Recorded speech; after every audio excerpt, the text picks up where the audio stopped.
Hi Vibrant Souls, welcome or welcome back to the channel. If you're new here, this is Vibrant Soul Tarot and I'm super excited to have you here today. So today's pick a card reading is the most requested topic, so you know I had to bring it to you. It's their thoughts and feelings for you.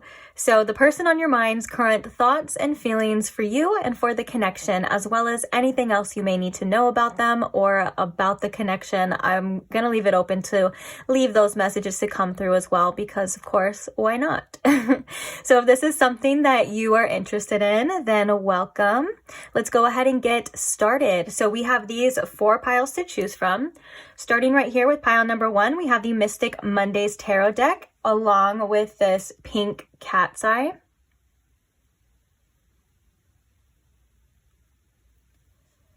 For pile number 2, we have the Age of Aquarius Tarot deck, along with this turquoise turtle.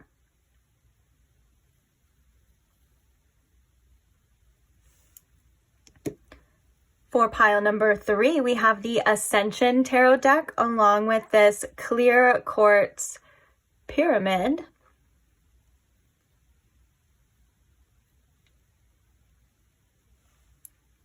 And then last but not least, pile number 4, we have the Star Seekers Tarot, along with this flower agate crescent moon.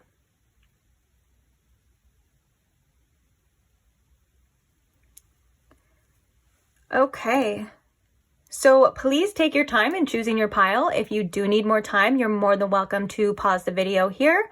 When you do have your pile selected, I will post the timestamps for each one in the description box below for your convenience, and I can't wait to see you guys at your reading.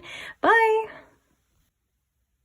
Hi pile 1, welcome to your reading if you chose the beautiful pink cat's eye heart, or if you chose the Mystic Mondays Tarot. Either way, welcome. Glad to have you here. So today we are looking at that person on your mind's current thoughts and feelings for you and for the connection. So I'm going to ask Spirit here to please tune me into my pile 1's situation and show me in pile 1 with the most clarity how this person on their mind is currently feeling about them and anything else that pile 1 may need to know at this time about this situation or about this person, please. Thank you. All right. So what are their current thoughts and feelings for you right now, pile 1?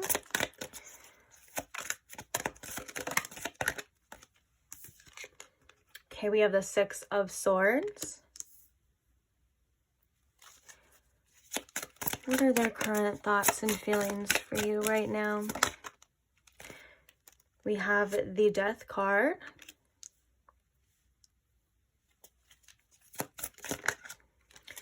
We also have the Hanged Man or the Hanged Woman in this deck. Doesn't matter. And we have the 10 of Cups. Ooh. That's interesting. Okay.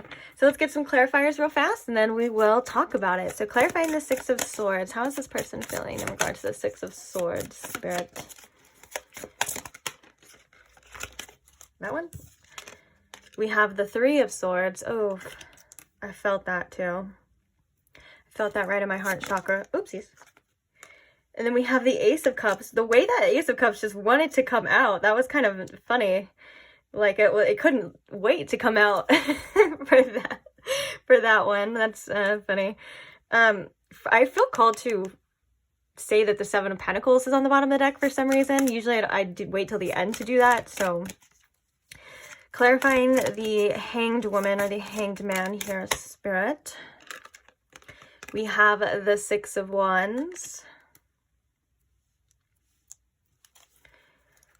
And clarifying the 10 of Cups, please. We have the King of Pentacles. Interesting. Bottom of the deck, we have the High Priestess. Ooh, High Priestess coming through at the bottom of the deck. All right. So how is this person feeling about you? There's definitely in this connection for most of you, there was some sort of significant ending, or because I was called to the Seven of Pentacles for some of you, there could have been like, you wanted to continue on, but you just didn't know where it was going. It's kind of up in the air. But for most of you, with the Six of Swords and the Death coming out together, there was a need to either walk away or to end this situation. Now, I feel as though this person wants to end the end, because that Ace of Cups coming out with the Death card, that's an indication for ending the old and beginning the new. The Ace of Cups is all about a new beginning, and it's about the cups, which is the emotion. So maybe starting new, starting fresh, seeing where it goes. But back to the Six of Swords. The Six of Swords in this case is about this person trying to move on, trying to get away from past conflicts and things of that nature, and probably trying to let go of this connection or move away from this connection. But we see the Three of Swords here is indicating that that's something that is really painful and really hard for this person to do. They may be trying to heal from this, or at least facing a lot of aspects within them and within their heart chakra that they're needing to heal in regards to possibly moving on or having a new connection or a new beginning here with you. This could be also healing the old, healing the past, and trying their best to transform their future with this Ace of Cups here as well. But I feel like right now, with this Six of Wands and this Hanged Woman or Hanged Man, I just say Hanged Man because that's what it is. It's just where I might go to in the normal original tarot, so forgive me. But with this, I feel as though I'm hearing there's a shift. There was a shift in this person's perspective and a shift in their desires and their wants when it comes to you and when it comes to this connection. But also with this Hanged Man here, I feel like this person feels a little bit stuck and they're not able to have whatever it is that they want here with this connection. That could have been due to things that have happened, that could have been due to maybe it just seems like they didn't get what they wanted. And that's something that does kind of bug them, but it's also like motivating them in their mind to want it more, if that makes sense. And so it's like they're seeing that they could have this outcome potentially, and it's something that they want. But the fact that I was like, oh, that's really interesting, because with the Hanged Man and the Ten of Cups coming out, that's really, to me, telling me a need to surrender to what it is that you want, surrender to your desires, and to possibly, have this fulfilling connection. The Ten of Cups is beautiful when it comes to feelings coming out. This is like, I want to be happy with you. Maybe there have even thought too, I want to have a family with you, because the Ten of Cups can definitely indicate a family, and it just indicates, being fulfilled and super content. And that could be something that triggered this person at one point in time, like maybe this vision of, or the potential, I guess you would say, of this happiness. It could have really triggered them, and it could have stopped them from surrendering at one point in time. But in order for them to have this, they're seeing that they need to be this King of Pentacles here for you. And what I mean by they need to be this King of Pentacles is that they need to be someone who is reliable, someone who is loyal, and someone who is very grounded in the fact that they're not going to switch up day to day, and I think that I'm hearing honesty as well too, is something that they really want to be or need to be here for you in this connection. And I think that it would make this person very happy to be a stable figure in your life, because it's clarified by the Ten of Cups. And I think that, them being someone that you can rely on, or that you can just have around all the time, is something that would make them happy as well. But I think for whatever reason with this energy over here, it seems to be kind of blocking that.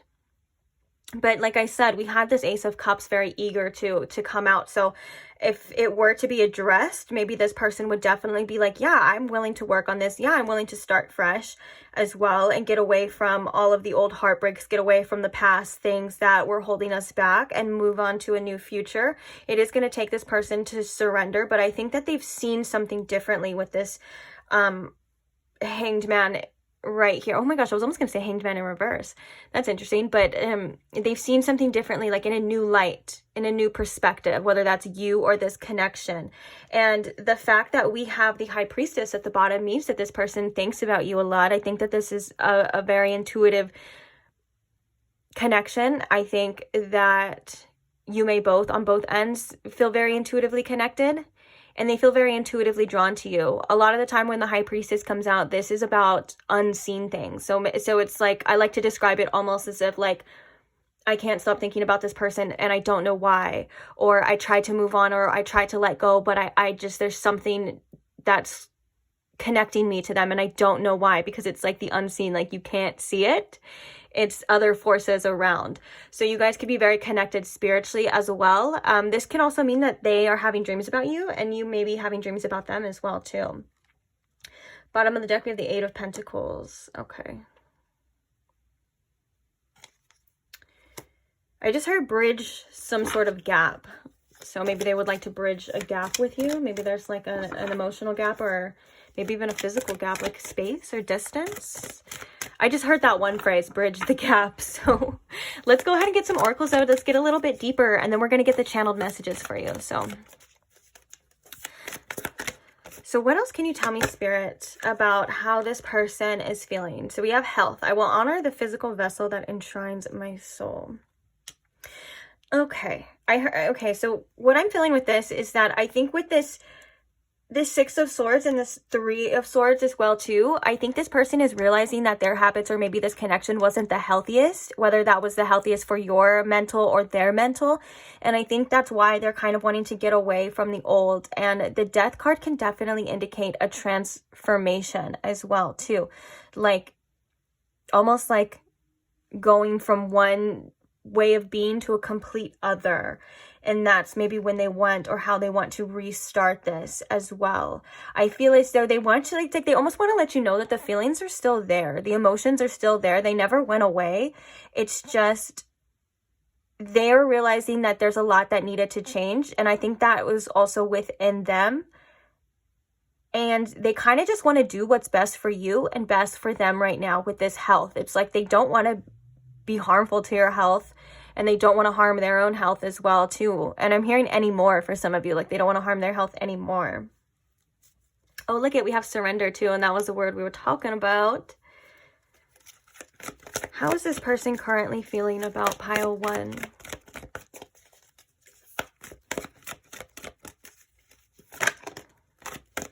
We have the contract in reverse. I'm going to get a couple more so then we can just see and talk about it too. Uh-oh, I'm messing these up. Oopsie daisy. How are they feeling? Oh, juice. We have balance coming in reverse. I normally don't read these in reverse unless I feel called to. So today I feel called to do the balance in reverse because I do feel like they feel off balance. There's also a balancing scale here as well too. The contract in reverse, this card really reminds me of the soul contracts, or things that you feel obligated to complete. And this kind of coming in reverse feels to me a lot of like it's not, they feel like there's a lot left unsaid or a lot left undone, and it's not over for them. It's like it's incomplete, or maybe they want to set something right. This is almost too like the Justice card in reverse, like things didn't work out the way that they wanted it to, and that's something that's really bothering them, that they kind of want to bring back into balance. They're like almost like, I can make it right this time, or we can make it right this time as well. Let's get one more. How are they feeling about pile 1? Ooh, we have the 7th chakra, Archangel Uriel, which is very much like the High Priestess. The 7th chakra is your crown chakra. This is your thoughts, your divine insight, your connection to spirit, as well as it's about, I think, for this person, thinking about a lot of things, maybe even overthinking, maybe overanalyzing.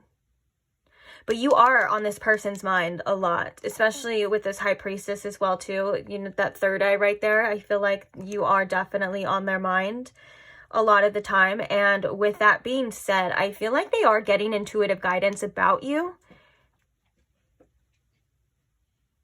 Whether they listen or not, I think is subjective to each one. It is a general reading as well here too.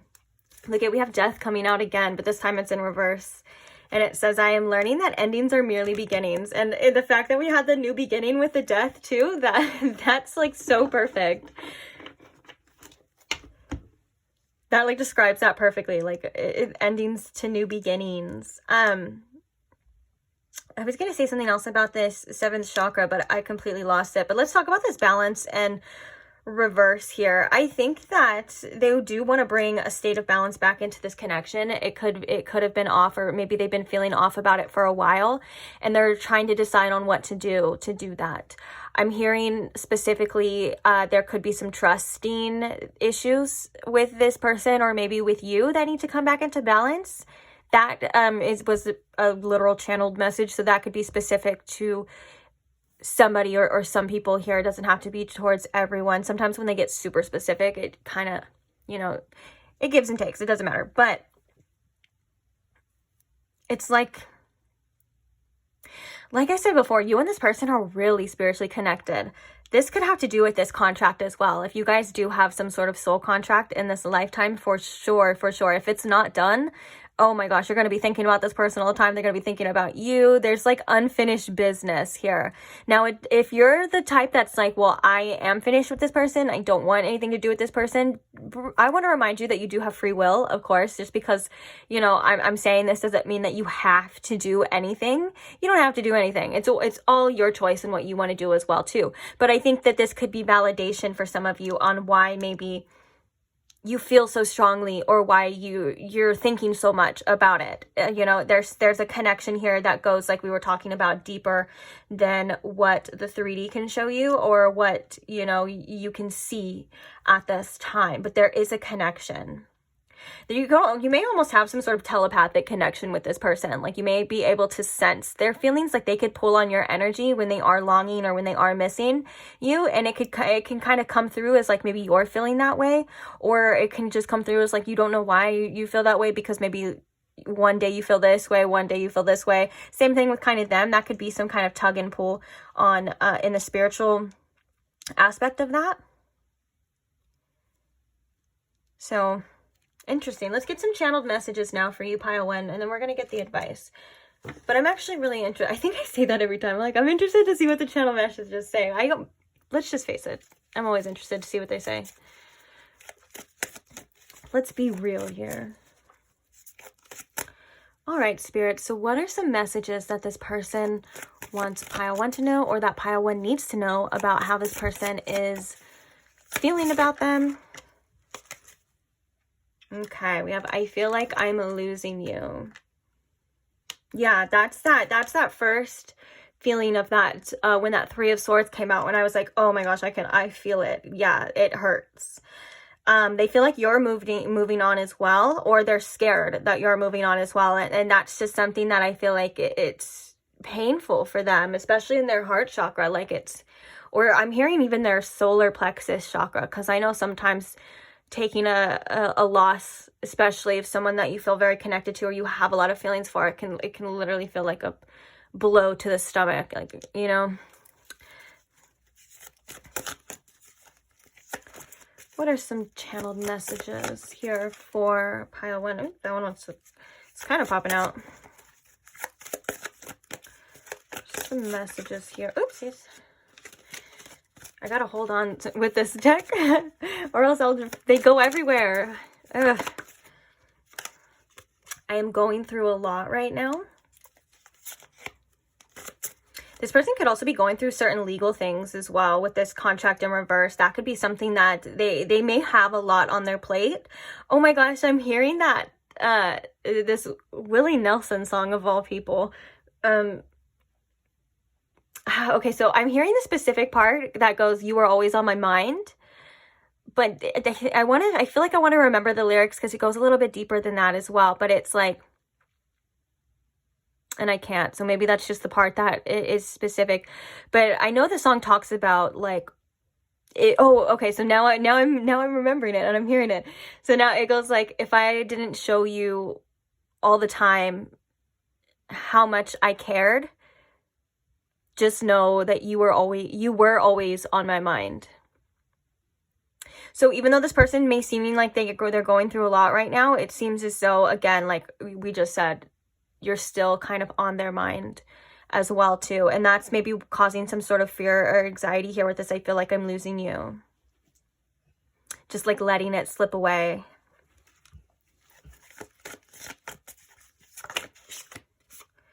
I want to make it official.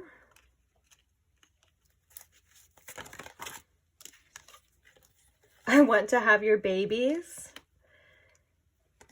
I put on a brave face, but I'm scared too.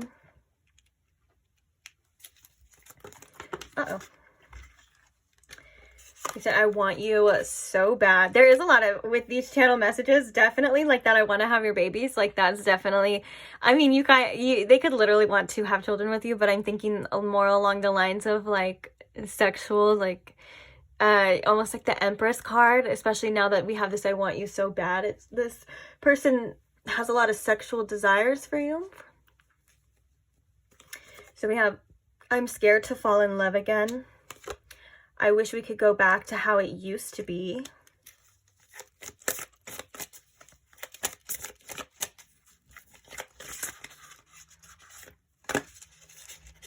Uh-oh. Every time. So we have two more. We have I just want to cuddle with you. And then we have I regret so many things. Bottom of the deck, we have stay with me forever. With this, I regret so many things. I'm feeling like woulda, coulda, shoulda. Like I shoulda did this. And that's maybe why that song, that specific song, that was like, if I didn't tell you all the time how much I cared, if I didn't show you all the time how much I cared, just know that you were always on my mind. That's kind of like what I'm feeling with this. I regret so many things is like, I should have done more. I should have said this, or I should have said that.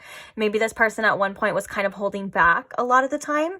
And it was obviously due to maybe fears, like we have this, I'm scared to fall in love again. I put on a brave face, but I'm scared too. It seems to, you know, there's some trust issues. There's some fear of getting hurt. There's definitely fear of being deceived or lied to, or just getting hurt. Like I said, that kind of sums it up. And of course, that's something that's very common. It's not like that's something that's obviously that no one goes through, you know, that's something that we all kind of face when it comes to connections. It depends on how we deal with it though. One of the things that I like to remind people, especially, and it's like, I wish I could tell this person this, but obviously I can't, unless they're watching this, unless they're like cross-watching this, then hey. But then I would say, you know, that's just a risk that we have to take. You know, in order to have a connection that you really hold close and value, and that's honest and open, you have to risk getting hurt, or you have to risk all of the things that you're kind of scared for. And that's kind of the point of like getting what you desire. Same thing, it goes for anything. Like, you know, if you want to have a very successful career, start from scratch, one of the things you have to risk is failure. It's one of the things we don't want to face and we don't want it to happen, but it's like, you know, in order to be successful, you have to risk failure. In order to be heard, you have to risk possibly being misunderstood. These are all things that are natural to come when you want to progress in life, when you want something. All of the things that you're kind of scared of are gonna come up, and they're coming up to the surface just to show you like, hey, they're here. They're not coming up to the surface to hold you back or to stop you. Fears are always meant to be overcome. And sometimes, unfortunately, we let them limit us. And it depends on the journey, it depends on the person and what's going to happen. I can't speak so much of the future. I can only see what I'm seeing right now, but I do think that there is, like I said, unfinished business within this person. And I think that I'm hearing that they feel it too. So if this is something that you've been feeling, they do feel it too, but it's up to them, obviously, at the end of the day to decide. And that comes back to you as well too. Obviously, I would tell you, you know, you're worthy of someone being open and honest and telling you how they feel. So remember that as well too. When it comes to, it's not like I would never tell you to like wait around for this person. No, you have the right to do whatever it is that you want to do in your life. And that's if you want to move on, you have the right to move on. You don't have to feel guilty for doing what's right for you at the same time as well too. And I know sometimes that can be kind of hard, you know, doing what we feel like is the best thing doesn't always feel like the best thing. and there could be lots of mixed emotions, and sometimes it seems a little bit more complicated. So don't let anyone as well, pile one, tell you that, oh, it's simple. If this person's not doing this or not doing that, it's simple. Just do this. Yes, that what they're saying may be true, but I also feel called to tell you that just because something is simple, that does not mean that it's easy. So be kind to yourself when it comes to making your choices and what it is you feel like you're doing. Don't let anyone else's judgments try to make you feel bad or anything, because sometimes people just don't understand. And I feel like there's something very deeper here, a little bit more complicated than what meets the eye. So that should be a little bit validating to you at some point. Okay, let's talk about your advice. On that note, since we're already talking about you, let's talk about your advice. So Spirit, what advice do we have here for my beautiful, lovely pile ones?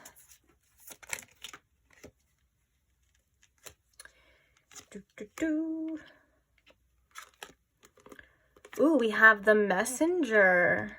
Interesting. We also have something that is never truly yours. What advice do we have here? Oops. That's too many cards. But I looked at them just to note, like, the message. Well, there's too many cards as I'm, like, reading them. Let's get one more for the advice here. Bottom of the deck, we have calm within transformation. So we have ungrateful daughter and earthly mother.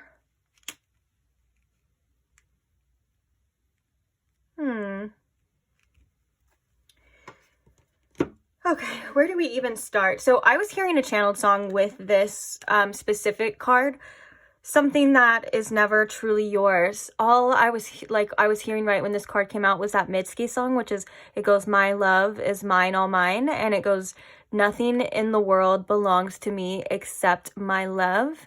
And it's such a beautiful, heartwarming song. Like, as I was saying those lyrics, I felt my heart chakra opening up, because sometimes we forget that we forget that truth of that nothing can belong to us except for ourselves, including other people. And you don't belong to them 100% because they belong to themselves as well. So I know that kind of sounds like a little contradicting, especially when it comes to like relationships. But what I'm really trying to say here is that, first of all, if something is meant for you, it will come to you and it'll come back around. And second of all, with this something that is never truly yours, this is about holding on tightly to things and needing to release it and just let it work out the way it's meant to work out, if that makes sense. We have the number 27 here, which is the number 9 in numerology, which is the number of the self. It's the number of the hermit. And that kind of brings me back around to that Mitski song.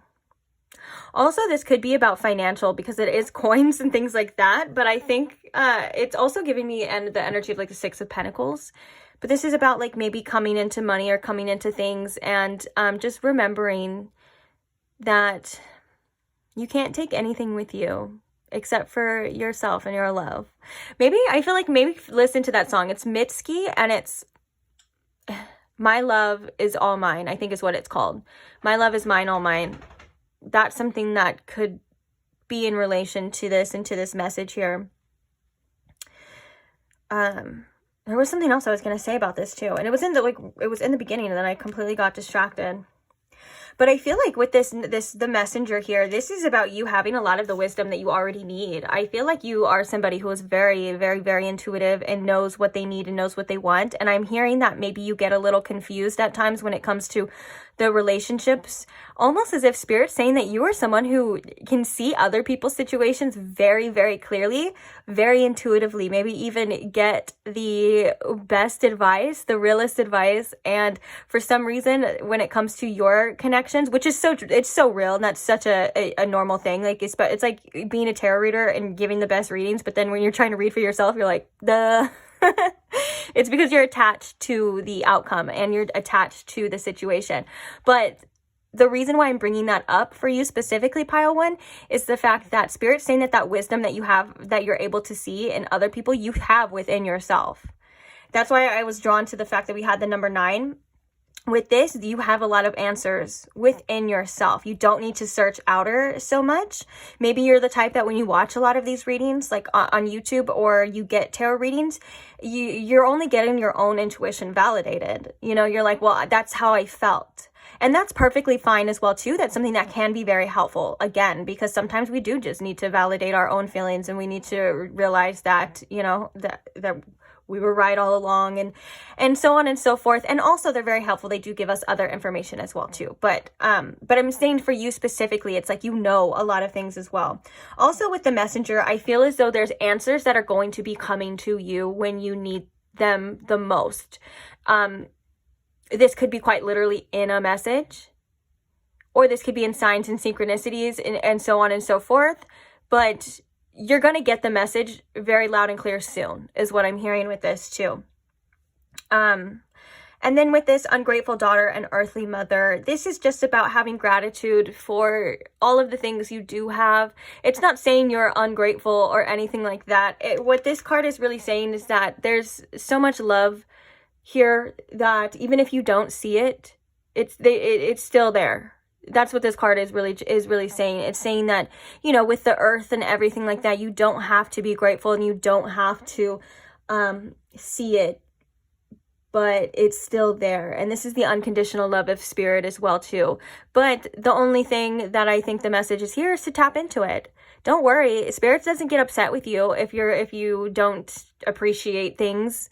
The only thing Spirit wants is for you to appreciate things, to fill your heart with love so you can feel better, you can have a better perspective and a better outlook. That kind of comes up a lot as well too, when I feel like some people think when the messages are like, oh, be more grateful, they almost feel some sort of type of shame of like, oh, well, I guess I'm ungrateful then. It doesn't matter. We're all ungrateful at times. We all take things for granted at times. Spirit just wants to, again, shift your focus and redirect you to a better way of living, you know, a better way of feeling, because Spirit loves you unconditionally. Like I said, whether you know it or not, whether you believe in it or not, whether you see it or not, it's still true and it's still there. But if you do tap into it, it's so much better. Life is just so much better to be loved, isn't it? You know, and you have an unconditional source of love that loves you regardless. So,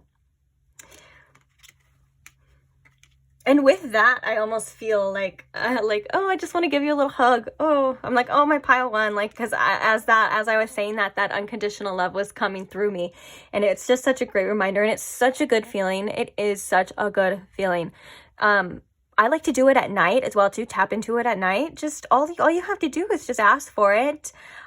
Think about the creator, whatever, you know, it could be the divine mother, source, the all. Just tap into that all love, all knowing, all seeing love, and you'll get it. And then for some reason I was bringing up that sorry, my eye is itching so bad right now, and I'm trying to multitask, and that's something that I'm not good at. All right. I was bringing up at night when one of the best times to do that. Specifically, this could be helpful for somebody who definitely seems to overthink at night. When you're laying down and you're trying to go to sleep, your mind can be racing. You could be thinking about solving all of the world's problems. And just remember that you're not going to solve all the world's problems or all your problems in one night. So if you can, try to remind yourself that and to rest your mind. But that's why I like to do it at night, because I'll be like overthinking, overanalyzing. And then I'm like, wait, where's my love? Where's my love at? And then it comes, you know, and then we can tap into it. And then I just feel like I'm just in a, like, you know, you're wrapped in it and you're in a little warm blankie and nothing else matters. Literally nothing else matters. No problems or anything. And then you just go to sleep. Good night.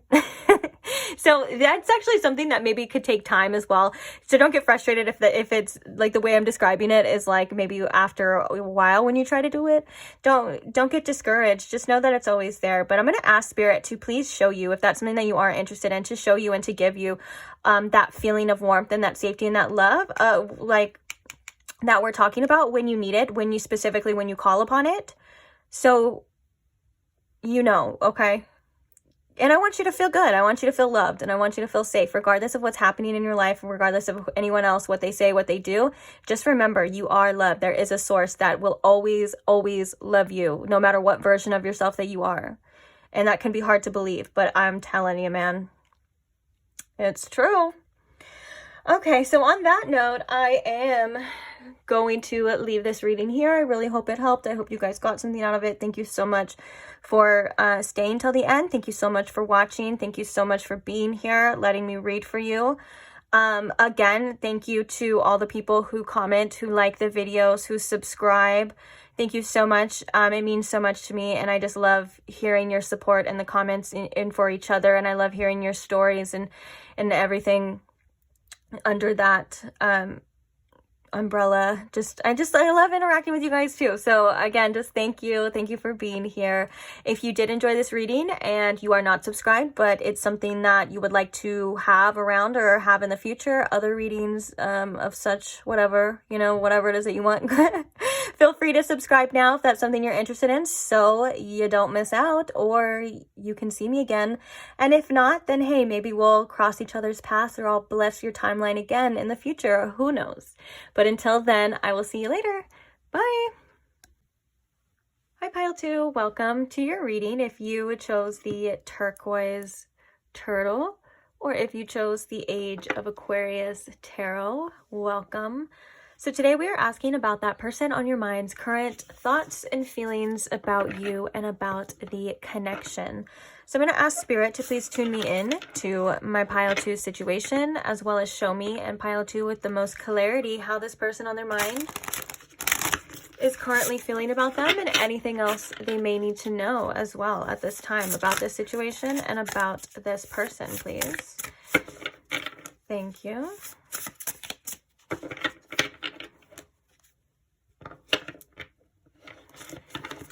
Shuffle one more time, because I don't think I pre-shuffled. Oops. Messy today. Messy shuffles all day today. All right. Spirit, let's begin. So Spirit, how is this person on Pile 2's mind feeling about them, please? What are their current thoughts and feelings for my Pile 2?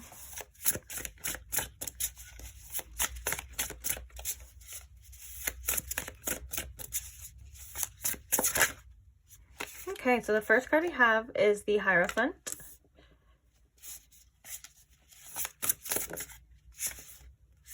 We have the Knight of Wands.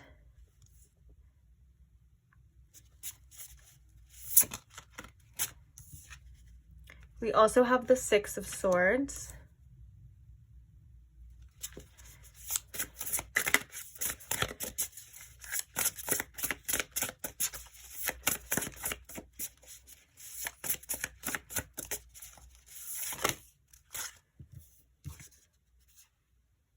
Ooh, we have the Age of Aquarius coming out as well for you. And then we have the Knight of Cups. Interesting. We have the King of Wands popping out as well. We're going to get a couple clarifiers and then we will begin. Oops. Can you not see that? Sometimes what's crooked for you is straight for me, but I'd rather it be straight for you than than straight for me. That doesn't matter.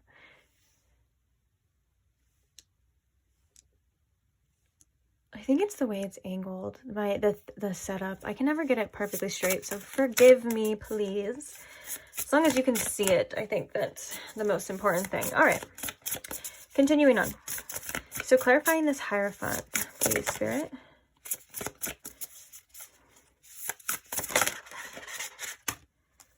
We have the Ten of Pentacles. Clarifying the Knight of Wands.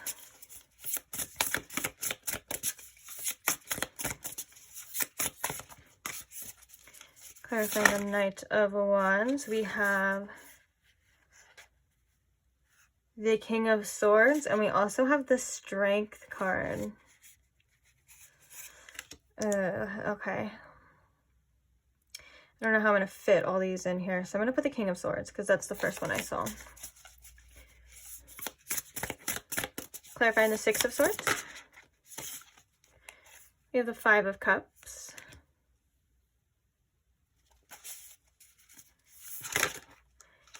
And the Knight of Cups, we have Justice.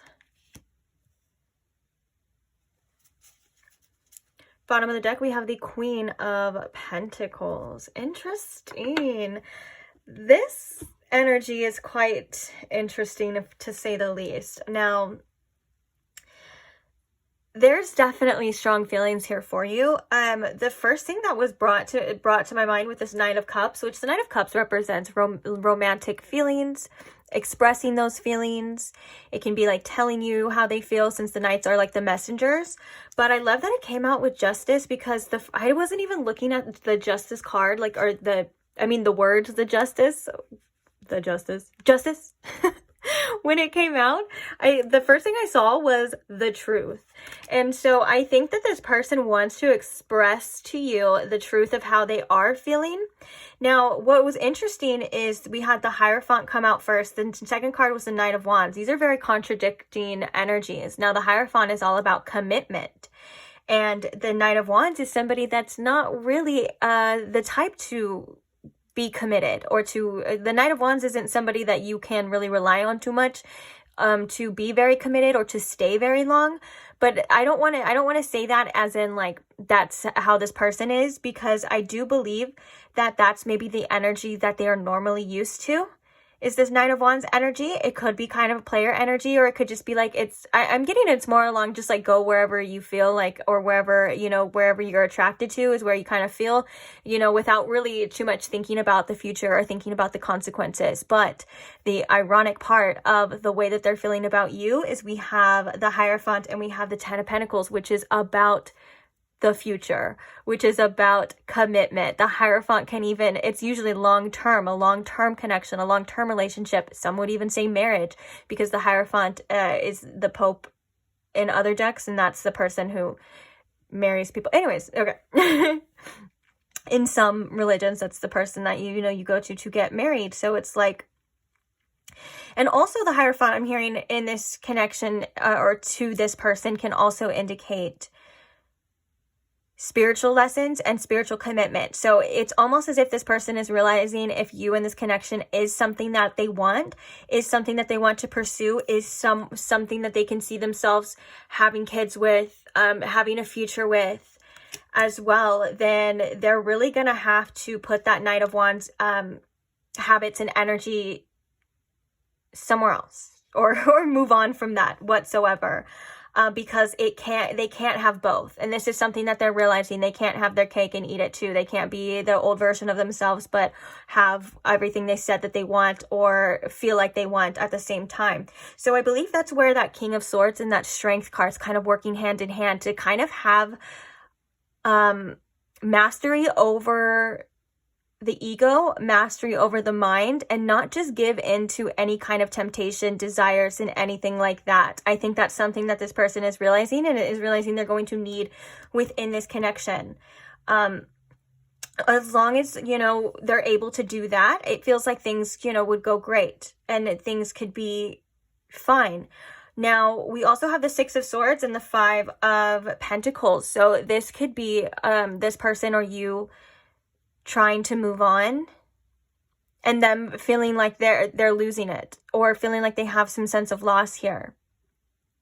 And it's also about letting go of the old as well. But I think that this person's outlook right now is a little bit,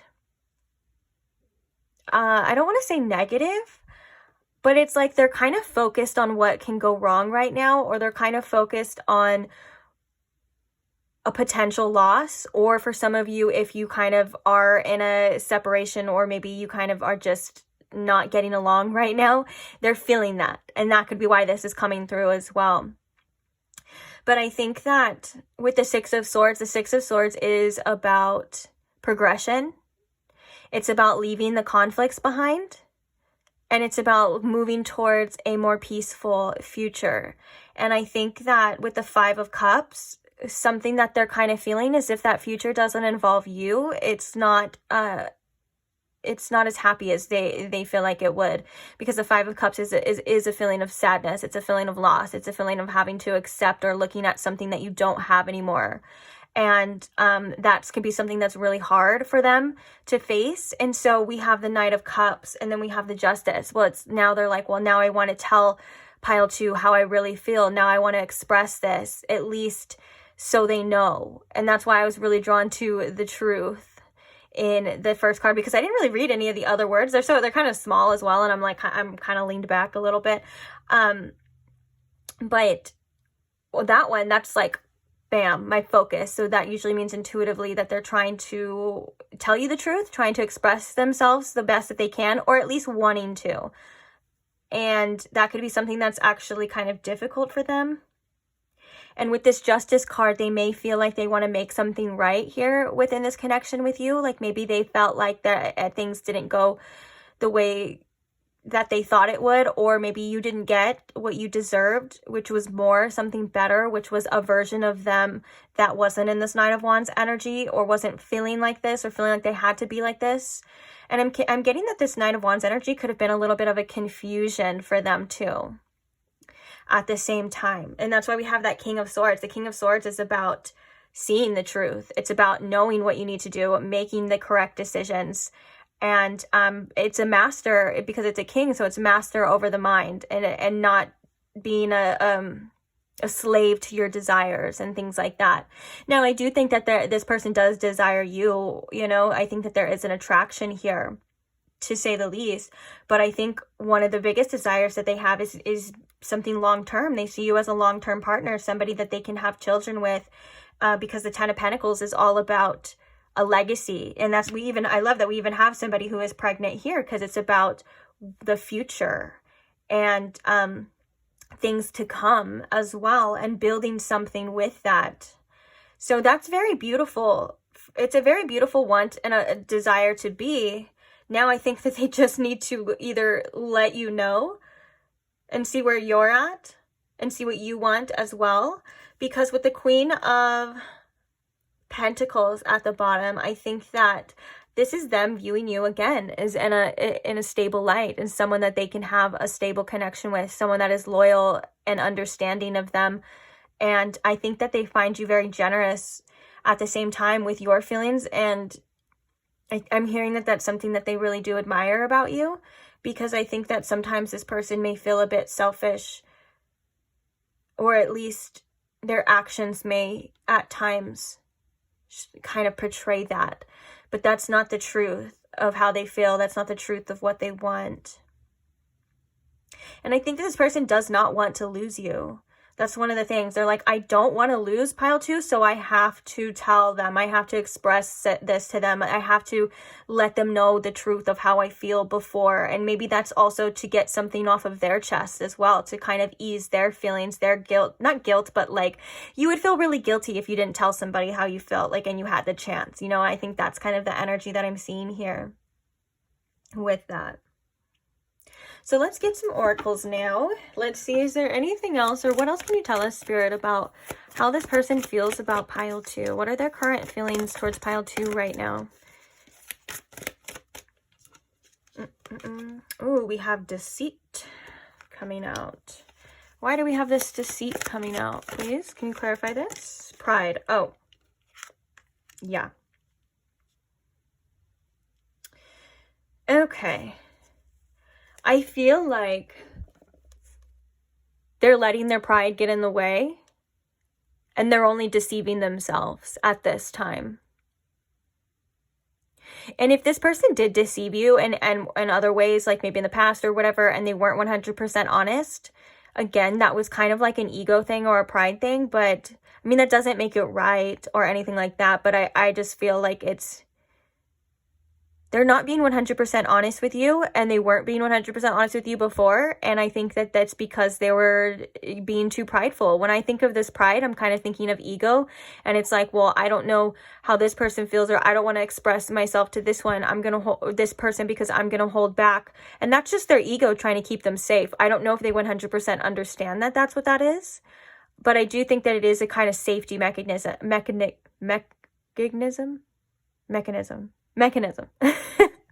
Oh geez, now I said that word too many times and now it doesn't sound right any way that I say it. Like a safety blanket. Why am I pronouncing things so weird? I was like, the justice. I should have said that in like a Batman voice, the justice. And now I'm like, I can't even say anything else. Maybe this person has a hard time articulating themselves at times as well too. Maybe expressing their feelings is something that is really hard for them. And so they kind of hide their feelings in a way. But this deceit is definitely giving me the 7 of Swords. It's 25, which is actually the number 7 in numerology as well too. So it's like kind of keeping things to themselves. And and it's about not being 100% authentic with your actions or with your words as well. That could be in regards to them holding back, or they could have not been honest in other ways as well, because the Knight of Wands can also indicate a little bit of a confusing energy. Like one day you're like this, one day you're like that, one day you're here, one day you're there. It is a little bit all over the place. The Knight of Wands is somebody who is kind of hard to hold down, and that could have been the energy that they were in before, or that they're realizing that they're in, and they can't have that with this committed connection in the future. They're like, okay, it can't be like that anymore. Something has to change. Kind of the whole thing that we've been talking about before. I'm like, wait, I'm just about to explain everything that we were literally just talking about. So we have cornucopia coming in reverse here with the number 11, and then we also have freedom coming in reverse, which I want to read it. It says, I possess the power and the free will to create my own happiness. Maybe this person doesn't feel like they have what it takes to have a healthy, committed relationship at times. I think that this person does value freedom a lot. And I think that this person feels as though that maybe in the past they've had connections where it was long-term committed and they felt like they didn't have freedom, or they felt like the other person was trying to control them. So that could be something that they resist a lot of the time as well. Now, the cornucopia definitely in reverse to me is signaling potential, but there's something blocking it. The fact that it's in reverse, they feel like it's blocked in a way, and that could be them. They could be the block, you know. But I do feel like this person for some reason just feels like they may have to give up all their freedom, and that's definitely not the case. And of course, if this is something that this person truly wants, and if this 10 of Pentacles and this Hierophant, this committed family, you know, energy, it's something that you don't even really... Okay, I'm hearing death of a bachelor. It's kind of hard for this person to let go of this idea of like how like this, they almost have this like outlook on connections at times of being like a prison.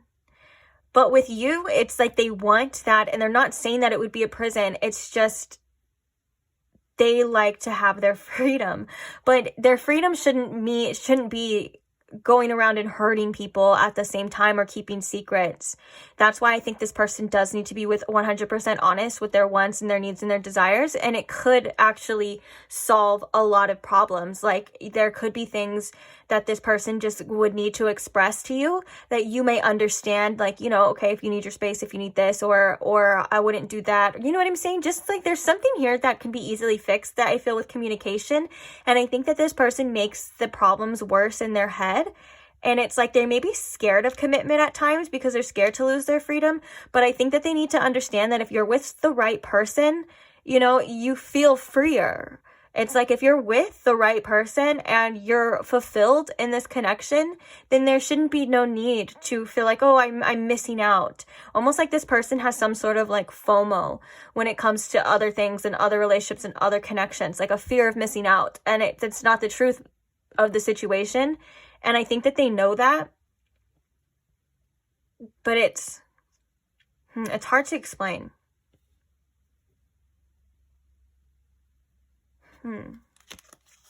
Bottom of the deck, we have empathy in reverse, which is I am open to seeing both sides of the situation. Yeah, this is not selfishness that this person was kind of seeing, or at least I was kind of seeing that this person may feel like they are kind of selfish at times, that maybe they're only kind of looking through the lens of their wants and their needs, and they're kind of forgetting the fact that there's a whole nother, you know, human being on the other end with a heart, you know, that you kind of have to really, really protect and take into consideration. Because if this person is a little back and forth at times, you know, that's not fair to you at all, and you don't deserve that, and you don't deserve to ride a roller coaster of ups and downs. Now, that may not be 100% the case for all of you, but I do think that there is a little bit of confusion and contradiction for this person. Like, it seems that they could be a bit hot and cold at times. And it's like their feelings, like I said before, the first thing I said was like their feelings are real for you. They just have this side to them that doesn't help. It's almost like a sabotaging side. Let's get some channel messages now from this person. What do you have to say for yourself?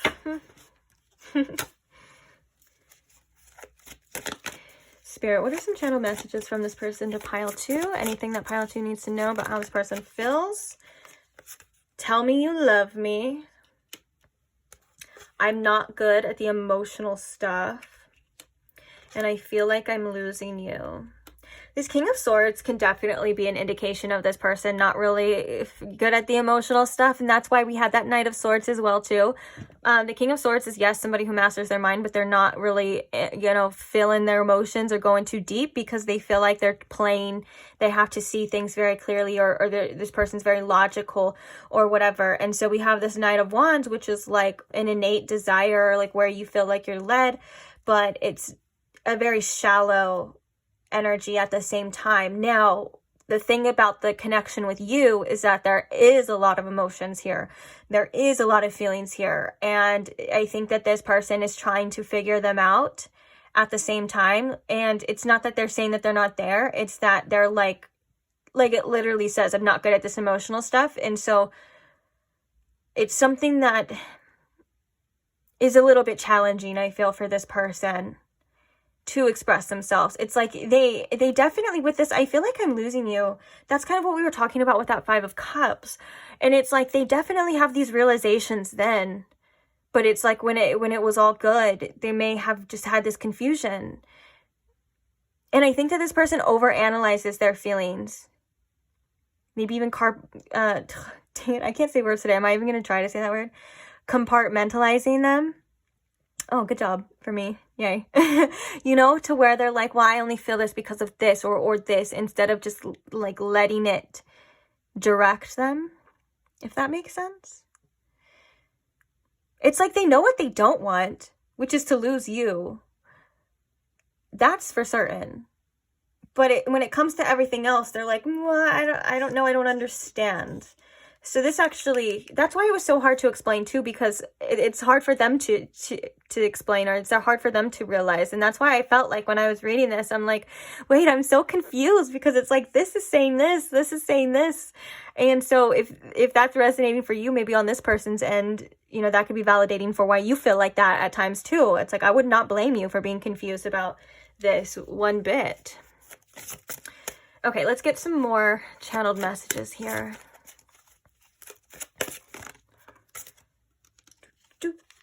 I regret so many things. Right on top of that deceit, this person could have had some actions that weren't 100% honest as well. And I think that one of the biggest things that maybe their pride or their ego is holding them back from is aligning with the version or the relationship, the connection that they want. It's like they have to align their actions to that and stay there, is what I'm hearing is kind of difficult. It's like staying there. Right after I said stay there, at the bottom you stay with me forever.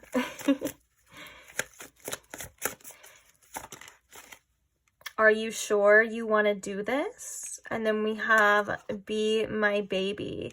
So there is, again, the are you sure you want to do this? This is that uncertainty. Again, this could be coming from their end because we were talking about it, but also they could be doubting your want to do this as well. Like that could be something. It just seems like this person may have a lot of things going on their mind. I'm almost getting, I don't want to, this is very specific, but the way that it feels with this, there's some anxiety here, and the messages that are coming through, it feels like there's some anxiety, but it almost feels like this person has maybe like ADD or ADHD, and no hate to anyone, or that's not a bash or anyone, because I have that too. But it's different as I'm doing the readings. It feels like their attention kind of bounces one way to another. It's really hard to articulate, but it's the energy that I'm feeling here. So that could be significant as well. And if not, then that could just be like their mind racing as well. They don't have to have anything like that, but they could just have a racing mind when it comes to this. Almost as if like they feel like they have to make a decision now, or they have to know, but they're also avoiding it at the same time, if that makes sense. Let's get some channeled messages, some more channeled messages, please, Spirit. What are some other messages?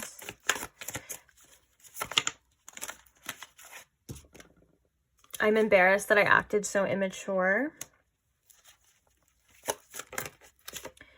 I'm broke right now and I'm insecure about it.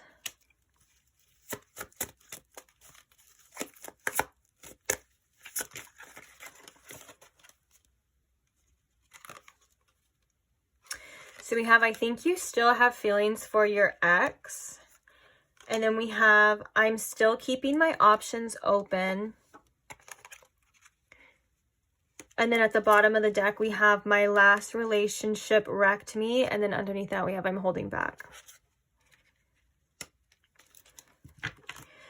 Okay.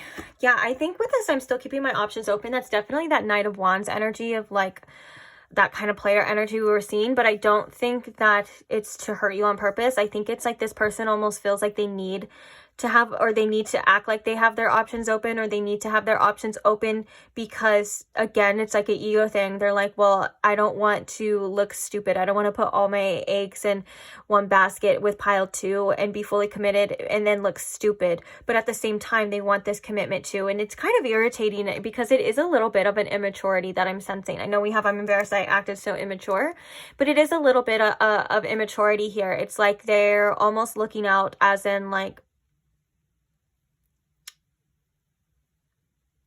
God, it's like I'm hearing this specific quote from some, I don't know, some bunch of videos. I don't know if it was like a viral sound or something like that, but it was like, basically it goes something along the lines of like, if you don't take things too seriously, you never get hurt. But the thing is that they're taking this seriously, so it's backfiring. I don't know, guys. Pile 2. This person that you're dealing with, I'm just like, I'm frustrated. It's frustrating me, but obviously I'm not like angry or anything. I'm just like, I just want to like, I feel like I want to like shake them, like grab their shoulders. What do you want from me? I don't know if that's how you felt or what, or maybe I'm being a little over dramatic here.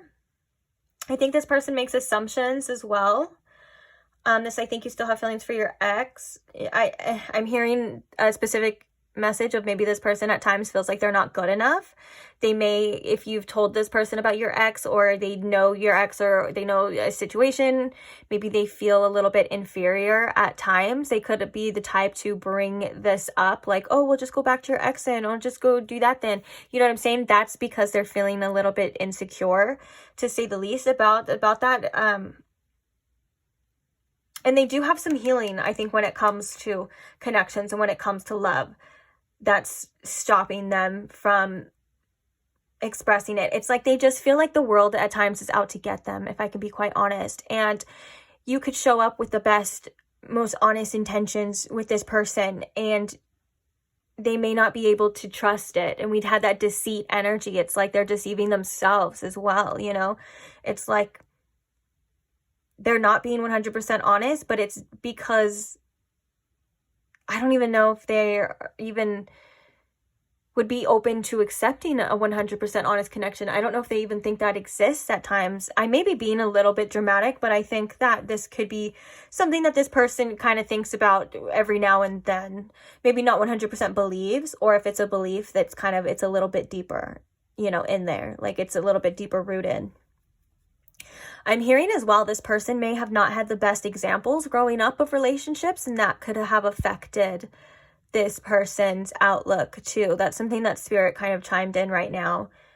So it could be not even just connections, like their last relationship too. This could be like a lot of the relationships that they had examples of in their life. And that could be something that has shaped this sort of outlook here. But you can see, honestly, in these channel messages, you can kind of see that back and forth. You can see that confusion, because we have be my baby, but then we have, you know, I'm not good at the emotional stuff. We have tell me you love me, but I'm not good at the emotional stuff. Like, I want to hear it from you.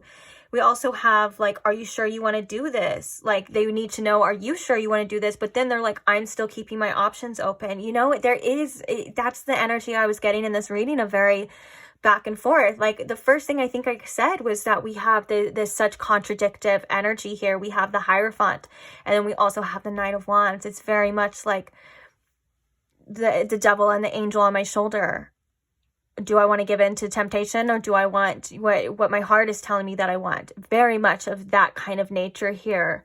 So I definitely understand the confusion. But on that note, I think we should get some advice for you. What do you think? Yeah.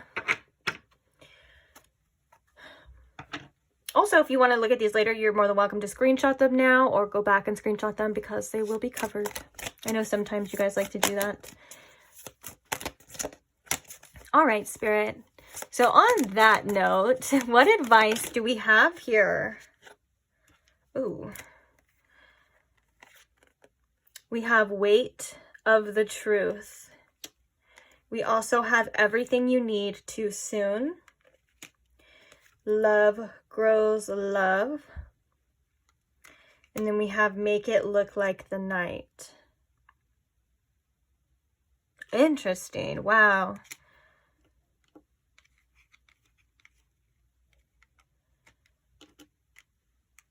Okay, bottom of the deck, we have you can't find goodness because you lost your heart. I just want to give you a hug, pile two. I feel like right now your emotions can be very deceiving as well. Like, it seems like you may feel very strongly, and there's a lot of things, like what I'm drawn to in this specifically is this heart getting kind of swept away by the water. And so water represents our emotions as well. So there could be some things that you need to deal with and you need to look at as well too, because this card definitely can talk about it can talk about maybe you trying to move on from something, but there's still things here behind you that you need to deal with, that you need to look at. That could be significant for what you've been trying to do with this situation, or how you've been feeling. Also, the head part just seems, they don't even have a head. It's just a little chaotic mess. It's reminding me of the Nine of Swords.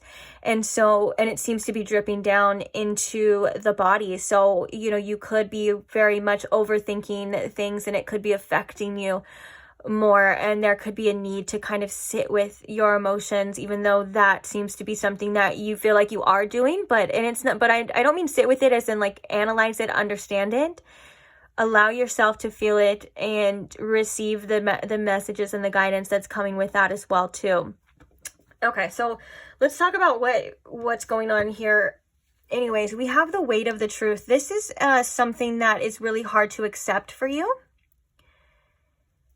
And then we have the everything you need too soon. Now, in this image, it's this person, it looks like they're getting showered with love, but maybe the way that you're feeling right now, or the things that are happening, you're unable to see it or unable to accept it. This could be the love from spirit, the love of the universe, or just being able to see the beauty of the things around you, because you've been feeling a little bit tied down, or there's some uncertainty here that is kind of taking your focus, taking your energy. I think that there is a need for something you need to accept something, accept some sort of truth here, and allow yourself to, I'm hearing trust. Trust that everything is going to be okay. Trust that things are being shown to you, and trusting what you see. Not what you feel all the time, trusting what you see. Because your emotions are messengers, but they're not messengers to the outer source, if that makes sense. They're trying to tell you things about you within yourself, not about choices you need to make towards other people or towards other things, if that makes sense.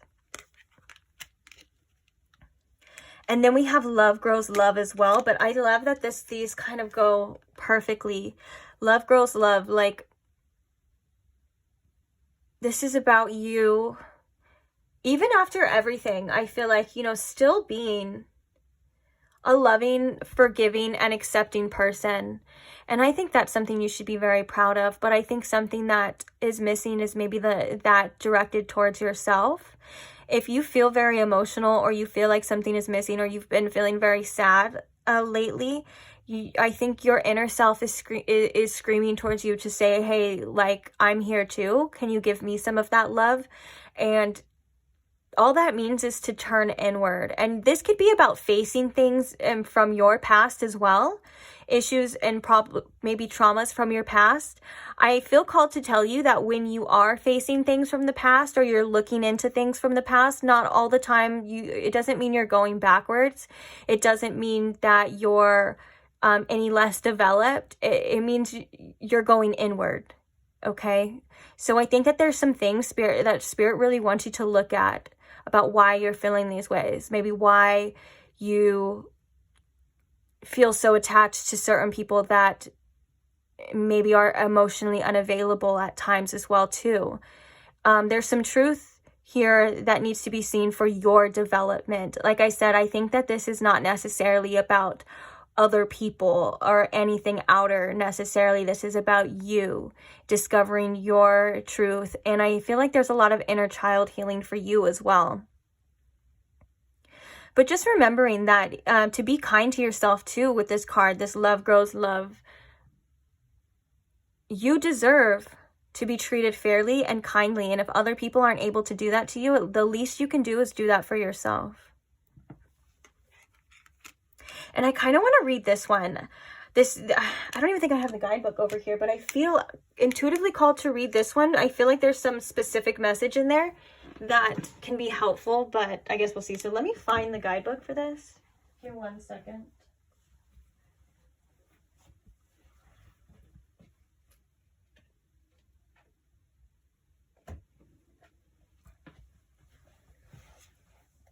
Okay. I'm back.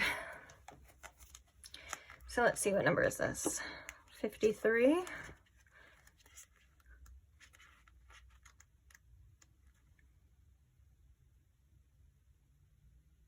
Okay. So it says, make it look like the night. Priestess of the night, when those who have vision in the darkness come out to celebrate the time of the moon, night is our necessary balance. Do not fear seeing what is unseen, and do not be afraid if what you see makes others feel uneasy. Do we put less value on that which is not sunshiny and bright? We put a veil between the sun and the moon, between the darkness and the light. The night is just as much the truth as the sun. You can use your all-knowing to bring your knowledge of ultimate balance and the value of the unseen to those who only live in the daylight. The priestess of the night shows us darkness. Oops, my dog is going crazy. Shows us the darkness to help us achieve temperance. My dog is barking all crazy too. Well, that's such a beautiful message though. That's very much metaphorical to, you know, the stars cannot shine without darkness. That sometimes we have to see things, or we have to go through, we have to walk through the fire in order to see the truth, in order to come out on the other side. I believe you are a very beautiful soul pile too. And I believe you actually are here on a greater mission. And I think that the fact that you are able to dive deep, to go deep into these death and rebirth cycles of yourself is very transformative. And also I feel like it helps the collective a lot. That's the specific message that I'm getting, is that the deeper you dive and the more you come up, you actually end up and help yourself, you end up helping the collective a lot as well. And so this is also, it's also a great reminder to know that not everything is sunshiny and bright. And it, like it says, it is important to play in that shadow aspects of ourselves. It is important to make sure that we're spending just as much time in the dark as we are in the light. And it's also a great reminder that the light will come again. You're not going to feel like this forever, but it's okay to feel the way you feel now. There's nothing wrong with it. Not everything is positive all the time. It's the same thing as like if the light was on, you know, if the light was on all the time, you would get so irritated with the light, or it wouldn't mean anything. Like, it's all about contrast and duality, and we all have to go through it too. One of the beautiful things to remember is that nobody gets through this life without experiencing darkness or going through things as well. You are not alone. And that's, again, a connection to the collective as well. So with that being said, it's not going to last forever, but you are somebody who is specifically gaining so much and so much wisdom out of this. I think that you are somebody who is able to go through the depths and to transform and to rise again and rise better. And sometimes when we're in the depths, we don't feel like that's ever going to be possible, or we don't feel like we can do that. But that's definitely not true. You will come out on the other side better, wiser, and stronger, to say the least. And this is all a part of your soul mission as well. I'm getting, you may have a lot of 8th house placements, or 12th house placements, but you don't necessarily have to. It's just that kind of energy. That 8th house is like death and transformation and going through deep things. And then the 12th house is about the unseen. It's about karmic lessons and spiritual truths and all of that as well too. I mean, I'm somebody specifically, I go through a lot of death and rebirth cycles as well, especially when it comes to romantic situations and things like that. I am an 8th house Venus, and I'm also a 12th house North node. So my whole life and my whole destiny is basically like the unknown and walking that path. So I'm someone who 100% understands, and I'm here with you as well. Okay. So just know that you're not alone. You got this. I love you. And you're doing something bigger, whether you see it or not, for other people and for the collective. Sometimes that's good to know and good to remember too, because sometimes we can feel so alone, you know, we can feel isolated. And just remember that you are, I feel like this love grows love. This is about you and your growth and your journey to self-love that's going to help you grow tremendously. And also to remember to look out for the good and to look out for the love, because it is there. And acceptance. As I'm like going through, I'm like this one, and acceptance. But I think I'm going to leave that reading here for you. I really hope it helped. And like I said, you definitely got this. Like, you're going to be okay. I believe in you. Spirit believes in you. And obstacles are just meant for you to overcome. Nothing lasts forever. And that's not even this life, you know? So with that being said, this period of darkness isn't going to last forever. And I know that you have everything that it takes to overcome and to go through, and you're going to pass with flying colors. And I'm proud of you, and Spirit's proud of you as well too. So we love you. And thank you for being here. Also, thank you to all who subscribe, who like and comment. Thank you so much. It really means a lot to me. Anyone who supports the channel in any type of way. If you are not subscribed, but you did enjoy this reading and you would like to see more, please subscribe if that's something you're interested in, just so you don't miss out in the future readings. And I'll see you again. Bye. Hi, Pile 3. Welcome to your reading. If you chose the Ascension Tarot deck, or if you chose the Clear Quartz Pyramid, either way, welcome. So today we are asking about that person on your mind's current thoughts and feelings about you. So I'm going to ask Spirit here to please tune me in to my Pile 3's situation, my Pile 3's energy, as well as show me and Pile 3 with the most clarity how this person on their mind is feeling about them, please. Oop.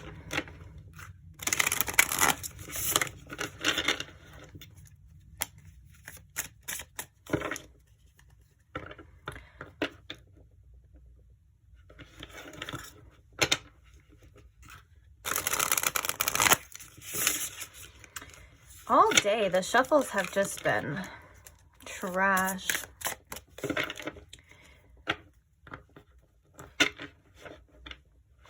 I have your guys' channeled song stuck in my head as well too. It's The Reason by Hoobastank, and it goes, I'm not going to sing it because that's embarrassing for my life, but it goes, I found the reason to change who I used to be, and the reason is you. I'm also hearing the part specifically that says, I'm sorry that I hurt you. It's something that I live with every day. So that could be significant for some of you. It is a general reading though. So one song or one lyric, it may not cover for everybody, but let's see, shall we? Let's see what we have going on here.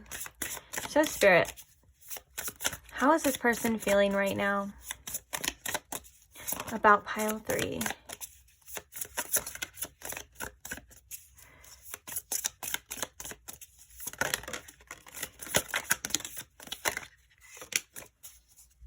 All right, so we have the Ace of Wands coming out first. We also have the Two of Pentacles. That's about change as well as priorities. We also have the Four of Pentacles and the Devil. Interesting. Let's get some clarifiers and then we'll talk about it. So clarifying this Ace of Wands and how this person is feeling. I do feel like this, the Ace of Wands representing inspiration, and the Two of Crystals, or the Two of Pentacles here, representing to change and prioritize. There is, again, kind of like those lyrics. And I found the reason to be different. I found the reason to change, and the reason is you. I feel like this person is inspired to do things a little bit differently here with you than what they're normally used to. Be better is what I'm hearing. But okay, so we have the Four of Cups and we have the Strength card. I'm gonna put the Four of Cups here, but the Strength card will be noted because I feel like that's, I have so much room here compared to the other decks. The other decks are a lot bigger, so I'm like, it's nice and roomy. Two of Pentacles, please. Clarifying this Two of Pentacles.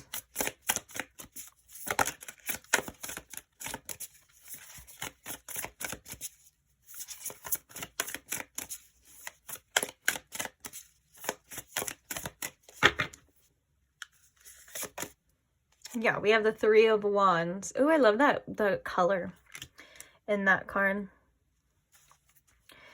Clarifying the Four of Pentacles.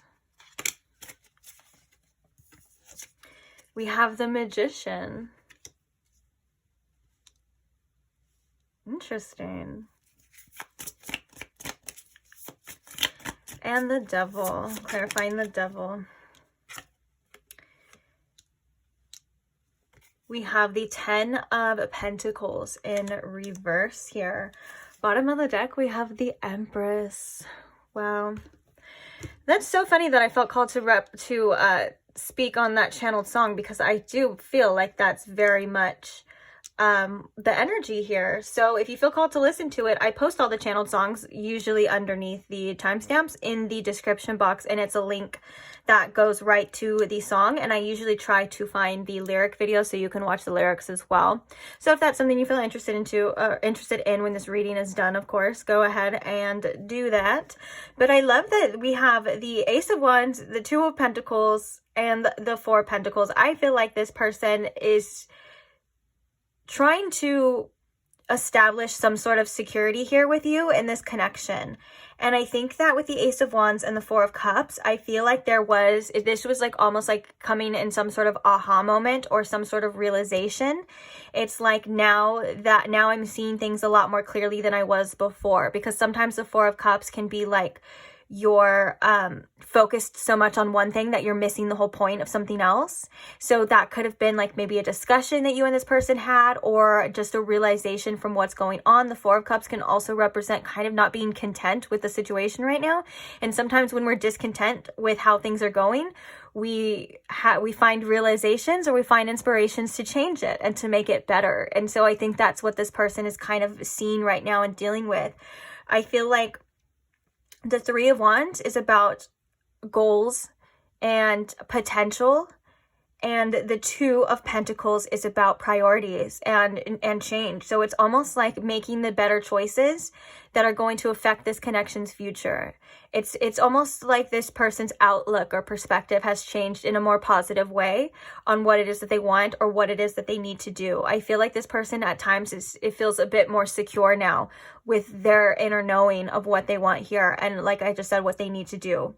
We have the Magician, which is all about, you know, manifestations and your own personal power. And I think that this person is trying to manifest some sort of more commitment here. Like I said, a sense of security, as well as maybe this person is kind of focused on saving money too. Like maybe something that they want to do is save some sort of finances or have some sort of backup finances. And that could be maybe to support themselves and support you. That can make them feel better about themselves. And also it's just important that this person has something to kind of fall back on for whatever reason here. But all in all, I think that the Four of Pentacles in a relationship reading too can also be about holding on to something that you value.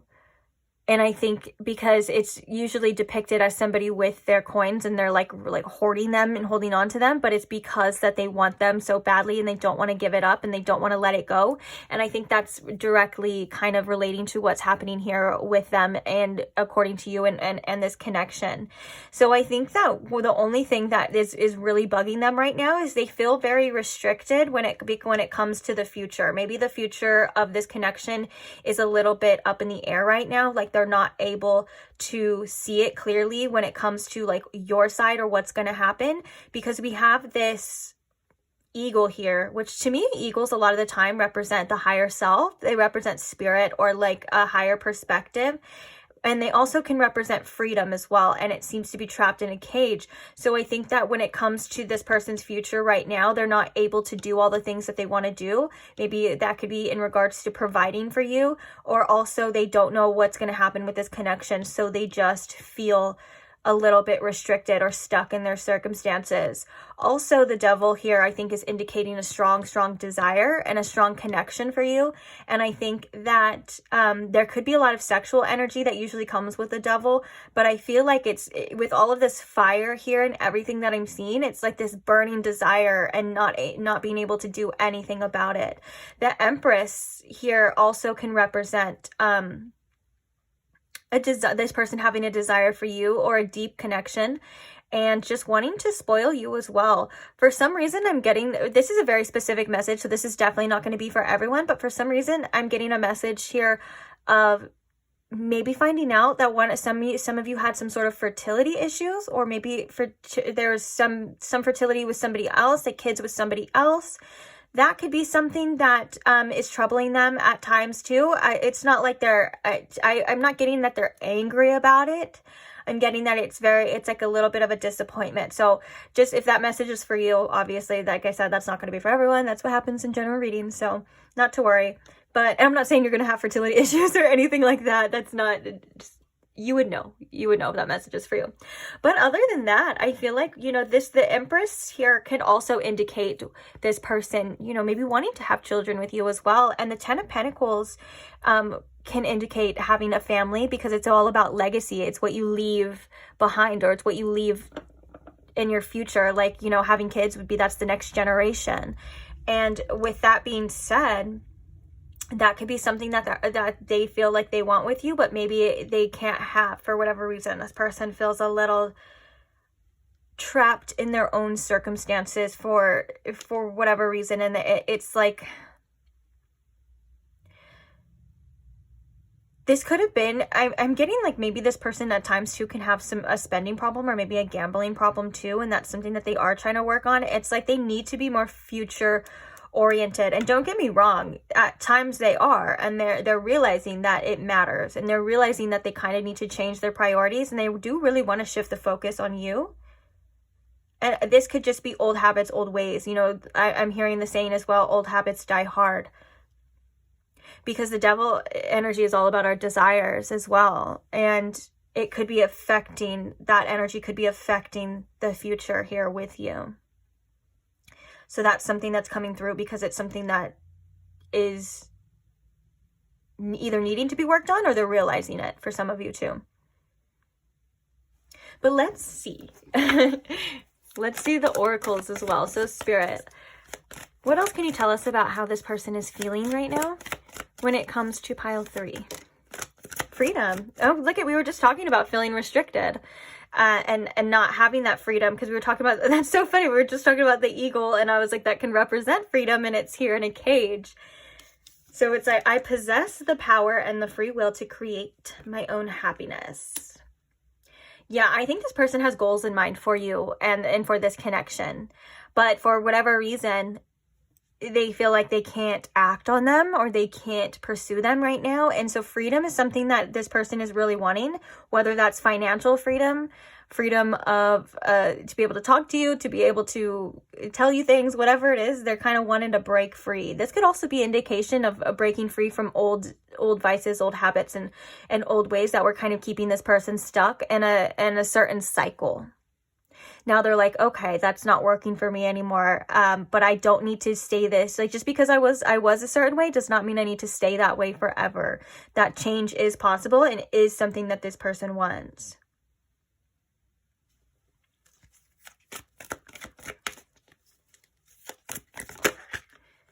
We also have the World. Again, the World is about another kind of realization as well too, but I think this is about them, a different perspective. The Empress, I always think of there's a certain deck where the Empress has the World on her stomach, and she's in this deck, she's pregnant as well, since the Empress can signify fertility and abundance and things like that.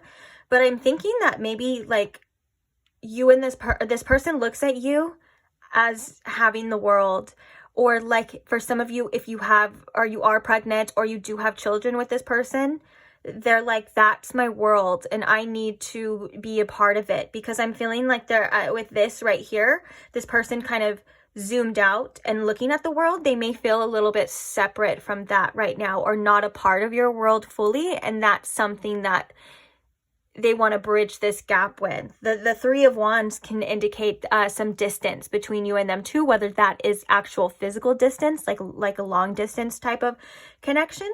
That may be for some of you why they feel bound as well. Like they're like, oh, I just can't go see pile 3 whenever I want to. They're like, I need to save money, I need to fly pile 3 out, or ooh, pile 3, you getting flued out? I'm just kidding. But, or I need to go visit them or something, and they feel like they can't, or it's just the circumstances as well. So maybe they feel like they're kind of watching this from afar. And this could be maybe like where these realizations are coming from. Like they feel like what sometimes they may feel left out, or they may feel avoided too. And I don't think it's any fault of yours specifically, just because I'm not getting that. But you know, maybe it is, I don't know. But like, it's more along the lines of like, I see what needs to be fixed now. I'm seeing things differently. Like I'm seeing it from a different perspective, but now I have to do it. Now I have to close this gap. Let's get one more card. How is this person feeling currently about pile 3, please? Oh, bottom of the deck, we have caring connections, I mean.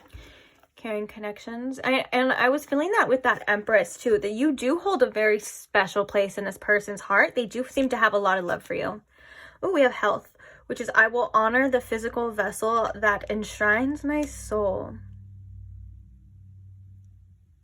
I feel like with this health card as well, this is in regards to maybe those changes or those priority changes that this person was kind of is realizing and setting out or having goals for. They want to do what's best now for you, or what's best for them and you in the situation. Like what's best for your mental health, what's best for their mental health. Like they don't want to be stuck in any kind of toxicity anymore, or like any kind of cycles that are stopping them from having the clear future that they want. They could be working on their physical health as well too, like maybe to look good or to look better for you. That's a message coming through as well. But I think for the most part, it's like this, what's healthy is what's best. And they don't want to be an unhealthy source to you. They don't want to hurt you. They don't want to, oh my gosh, I just heard ruin your day. That's specific too, but they don't want to, like, you know, stress you out, if that makes sense. They don't want to stress you out, or they don't want to like be a burden as well. And I think that one of the things that is happening is it starts with them, and maybe they're realizing how their actions or their words or can affect other people too. And it's like I feel like this is like an energy of like they wouldn't care if they hurt themselves over and over again. Like they're like, that's whatever, but hurting you hurts them. That's something that they don't want to do.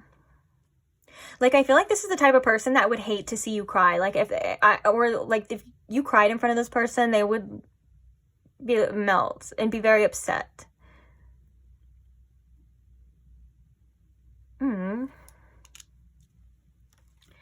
Okay, so let's get some channeled messages. Uh-oh, I dropped one or two. And try to get them, excuse me.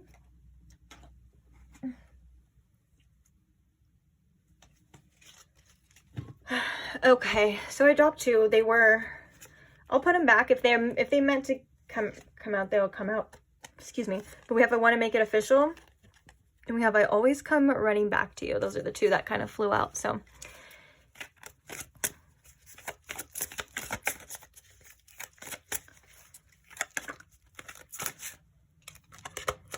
I just want to hear your voice again. That could be some distance between you and them as well. Like that distance, like they're not, oh yeah, that's that restrictiveness. Maybe they're not, for some of you, they're just not even able to talk to you, to contact you right now. And they're like, oh, I hate that. So now they're like, that's what I was kind of getting a frustration. They're like, I hate this. And so the future to them is kind of like up in the air, and they're like, oh, I don't like that. I don't like feeling forced. I feel like they don't like to feel forced, even though it could have been, I'm not trying to say that your reasons for maybe blocking this person or not talking to them, I'm not trying to say that that wasn't the right thing to do at all. Of course, you know what's best for you. All I'm here to do is just to express how they feel at times. Like they're like, I don't like my freedom being taken away. But they may have deserved it, you know. If you had to like stop talking to a person or block them, I would obviously assume that there was definite reasons, you know.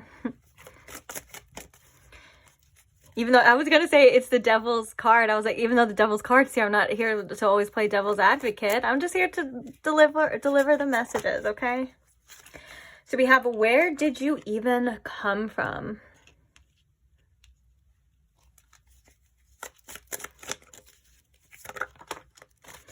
We have, I still have feelings for my ex.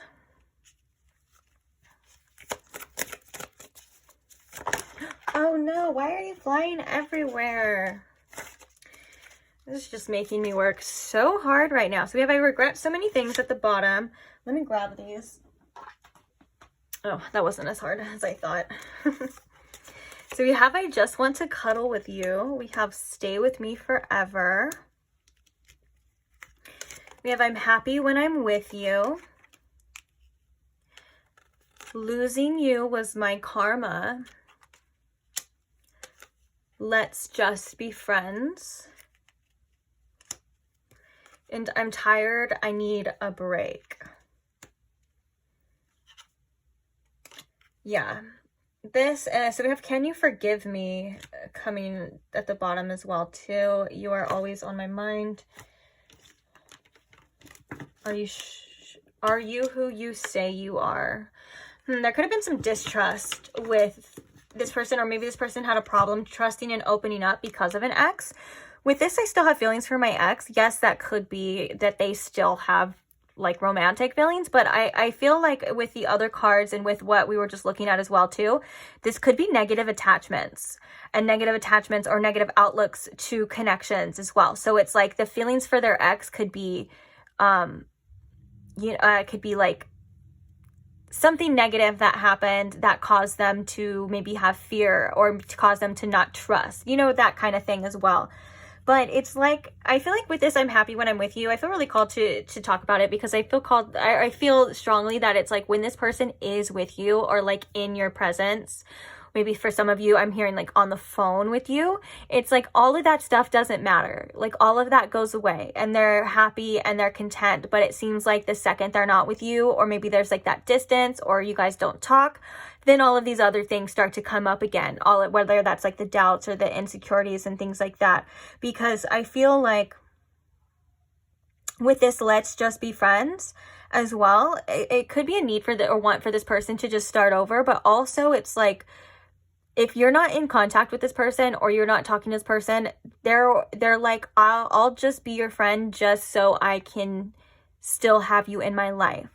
It's like, yes, they want to be more than friends. And of course, that's something that they would want. But it's like they're willing to do that or to say that just so they can have access to you regardless, you know? And maybe for some of you, they said like, okay, let's just be friends and see how that goes. But I'm hearing with Spirit, they don't want to be just friends. And they know that you probably can't just be friends, you know?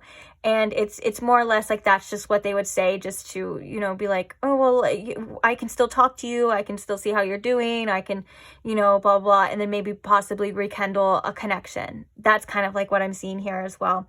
But they do, especially they do just love to be in your energy and love to be near you. I think that they really do like holding you. They like cuddling with you. Obviously, but it's like when they're around you, I think that you have an effect on them where they just feel very warm, feel very safe, with this Empress as well too.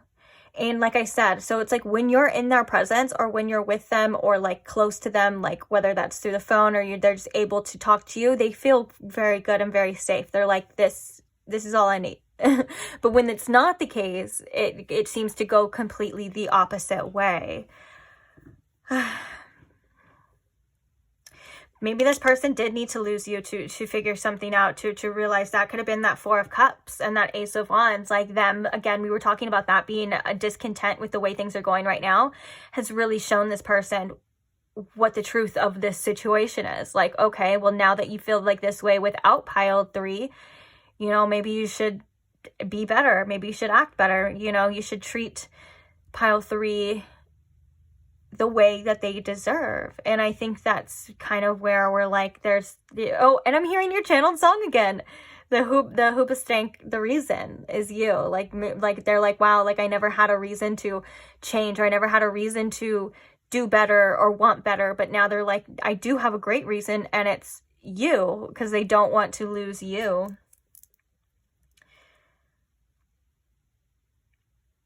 Maybe this I'm tired and I need a break as well is kind of also, it's kind of like Spirit coming through and saying like maybe things kind of do just need to rest for a bit. Maybe there did just need to be some sort of like pause of reflection on both ends too. Not just theirs, but yours as well. So speaking of that, let's go ahead and get your advice. If you want to screenshot these to look at them for later, here I'll put that bottom of the deck one right there too, so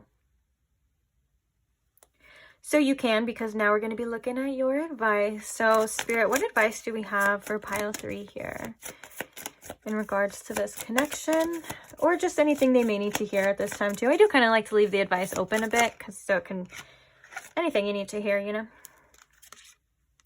Ooh, we have a Fearful World coming out with number 69. We also have Cornucopia. Oh, I love that. I love that with this.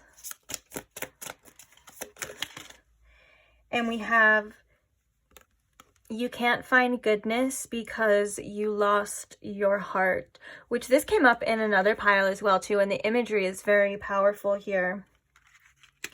And then at the bottom of the deck, we have In Between Worlds.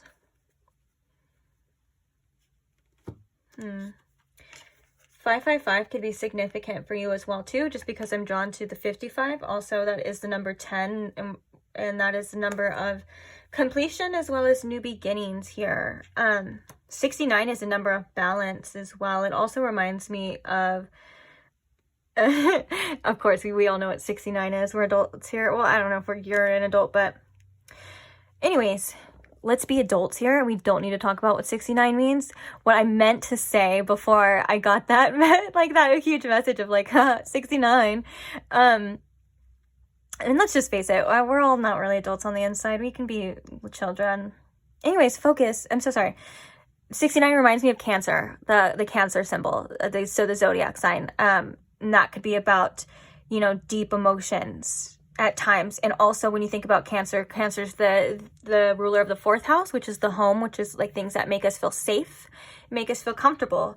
We have a fearful world. So, you know, the world can seem like a big, scary place, and it can seem like everyone is just out to get us at times. And with that being said, we have the cornucopia, which that's why I said I loved these 2 cards together, because yes, it can seem like that, but Spirit wants to remind you that there is also a lot of beauty in the world as well. And there's a lot of great things too. Yes, there are, you know, it's a balance. It's a balance of light. It's a balance of dark. There are people that are going to deceive you, but there are people that are going to love you full-heartedly and honestly and authentically at the same time too. So I think one of the things that Spirit wants you to do is to not close yourself off completely to, you know, all of these other options and all of this great abundance and beautiful things that you have, whether that's you have in front of you or you have coming to you, because we also have you kind of being represented as the Empress here. So, you know, you are a very abundant person. This person sees that within you. Almost like wherever you go, you seem to bring some sort of life to the situation, some love, some life. And this is very true, but sometimes we don't want to open up, or we don't want to see other things because we've been hurt in the past that has caused this kind of fearful world. This can be caused through pain, deception, betrayal, and things like that. And so they do seem to kind of, sometimes that fear can control us and it can control our choices. And with that being said, we have this card here, which is very important because this is all about healing those things so you can move on. It's like this person trying, and it doesn't have to be about this situation. It just can be in your life in general, moving on from the things that are holding you back, because fear can be something that stops us from doing a lot.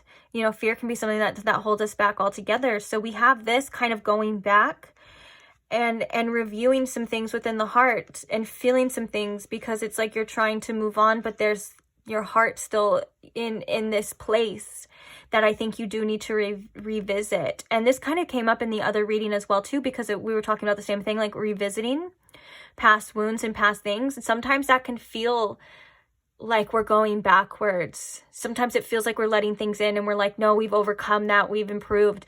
And I want to remind you that going backwards or reviewing backwards, it doesn't mean that you're actually going backwards. What you're really doing is you're going inwards, because it's not about the outer. It's not about them. It's not about what, you know, this person or anything like that. It's always about you. It's always been about you. And I think that your love is the most important part. And I think that sometimes our minds can get the best of us. And I think that sometimes they can affect us in other ways, even physical ways as well too. So going back to that heart space and coming back to your heart and that love is something that's going to be very helpful, but also it can be something that is going to cause you to be very vulnerable and feel things very deeply, but it's something that is going to be worth it here. I'm hearing the cornucopias within your heart as well too. And this is something that we all kind of face, this fearful world. You know, it's the same thing as like wanting to express yourself, but that's a risk, right? Well, you know, wanting to, you know, you're risking, everything is a risk in some way, shape, or form. If you want to express yourself to a bunch of people, you're risking getting misunderstood, okay? If you want to be successful in a career, you have to risk failure. If you want to have a loving, successful connection with a partner, you have to risk getting your heart broken. These are all things that come for everybody. There's always a risk in something. And I think Spirit wants you to say to not hold back your love or yourself anymore because the fears of getting hurt and this is something we all do as well too. I feel like I have to keep reminding you that, like, you're not alone. There's nothing wrong with you. I feel like I just really want you to internalize that. There's nothing wrong with you. But sometimes we don't realize that we're letting these voices and these things get the best of us and control ourselves, control our perception, and control our choices. And all you have to do is come back to that heart space and come back to that love. And nothing on the outer can hurt you. Even though we've been hurt, you know what I'm saying? It's like you're safe and you're loved regardless of whether we feel like it or we don't feel safe. You know what I'm saying? It's like, it's all an illusion at the same time. It doesn't mean that it's not real to us or we're not experiencing something, but the only truth is love. That's the only truth. And you have the capacity to come back to that place. The fact that we have the in-between worlds, I feel like this is a pile that can also be very psychic at times. You can sense things, and it's like you can be some sort of bridge to both worlds. Sometimes it can feel very lonely, and sometimes it can feel like you are misunderstood a lot of the times, and it can feel confusing. Trust me, I know. I know all too well. It's almost as if you have one foot in, you know, this reality, and then you have another foot in, you know, this kind of in between, or this kind of spiritual realm as well. And the whole point is finding a secure balance, almost like a temperance, a healing, bringing that, like that watery, flowy energy in. And that's something that I feel like you can do very well. I feel like one of the messages for you as well, Pile 3, is to really trust in your gifts and trust in yourselves and trust that you are guided. And regardless of what other people say or other people do, you know, you are your own person, and nothing can shake the truth of yourself, your inner truth. That's always going to be there, regardless of how many lies from other people are piled on top of it or how many other pains are piled on top of it. The truth will always be there. And, I think you're very strong. You're a very strong person. You're a very loving person. Oh, guys, look. Oh, I love that. Because underneath here, we have your light, which that's so beautiful because we were just talking. I was just saying about how, like, beautiful I feel like you are. And then we have everything will be okay, which it means this card has no other additional meaning except for what it says, that everything is going to be okay. And I love that. I love that for you, because sometimes the uncertainty can just get the best of us. And so the only certainty we have is our faith in ourselves and our trust in spirit, and mainly yourself. And at the end of the day, that's all you really need. So yeah, there's a lot of abundance coming to you too with this cornucopia. I feel like there's something here in your life that is either going to be entering or is about to enter that is going to make you feel very abundant, and in the earthly realm type of sense as well too. So to look forward to that is something I'm hearing as well. And also, don't be afraid of your own potential, and don't be afraid of your own worth. Saying no because you deserve better is saying yes to spirit, that you are going to get more and you're going to receive more. So remember that as well too. But other than that, I think I'm going to leave this reading here. I really hope it helped. Spirit wants to chime in and say that you are very special. Like, as I was gonna do my little closing monologue or whatever, but Spirit's like, tell them that they're also very special and unique. And with that being said, that kind of in-betweeners or in-between worlds kind of energy, being misunderstood isn't always necessarily a bad thing. Okay, there's something so beautiful about being unique, and with that, your light underneath, there's something very special about your light that should be seen, I feel. So yeah, is that it? Can we go now? I'm just kidding. Can I leave now? I'm just kidding. I love doing these readings. I don't care how long they take or anything like that. I was just being a smartass. But so yeah, on that note, I am going to say goodbye, and I want to say thank you for staying here. Thank you for listening to me. Thank you for letting me read for you. I love you guys so much.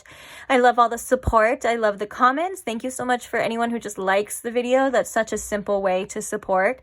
Thank you to us, especially the people who subscribe or my subscribers. I just get so overwhelmed with, you know, how much gratitude I have, and I'm just happy I get to, you know, we get to share our little journeys together, our little beautiful journeys together. We get to share that with each other. So thank you for being here. If you're not subscribed and you did enjoy this reading, or you would like to see more, you're more than welcome to subscribe now, just so, you know, you see me again. And if not, then hey, maybe our paths will cross again. Maybe you'll see me on your timeline again before, who knows? But until then, I'll see you there. Bye. Hi, Pile 4. Welcome to your reading. If you chose the Flower Agate Crescent Moon, or if you chose the Star Seeker Tarot, welcome. So today, pile 4, we are asking about that person on your mind and their current feelings for you, their current thoughts for you, and anything else you may need to know about them regarding the connection or your situation as well, too. So with that being said, I'm going to ask Spirit here to please tune me in to my pile 4's situation, as well as show me in pile 4 with the most clarity how they are feeling about them, and as well as anything they need to know.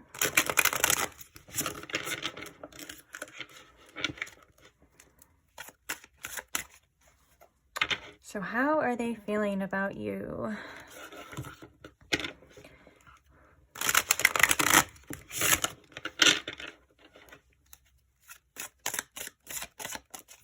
All right. So Spirit, how is this person on pile 4's mind feeling about them? What are their current feelings for them, please? We have the Ace of Wands. This was the first card that came out in pile 3, too. We have the Four of Pentacles.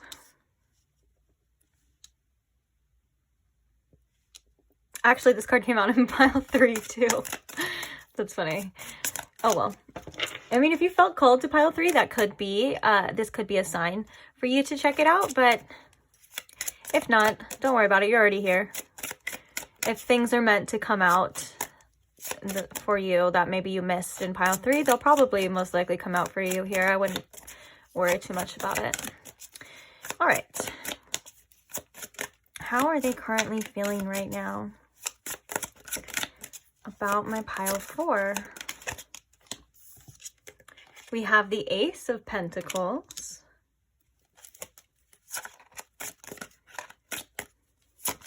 So you have 2 aces coming out for you as well.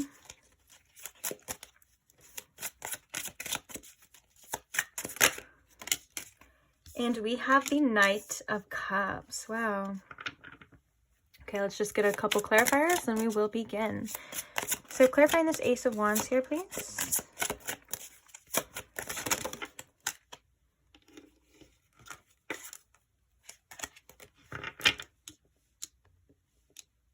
I have the Six of Cups. Clarifying the Four of Pentacles. We have the Seven of Pentacles, along with the Magician. Clarifying this Ace of Pentacles.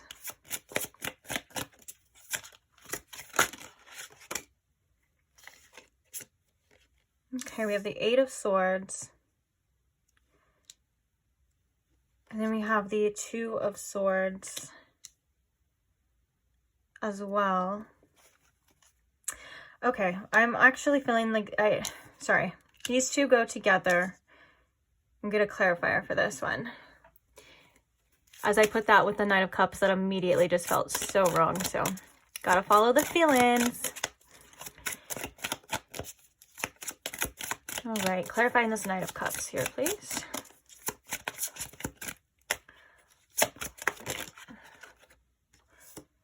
We have the Eight of Cups. And we have the Four of Cups. Okay. Bottom of the deck, we have the Hierophant.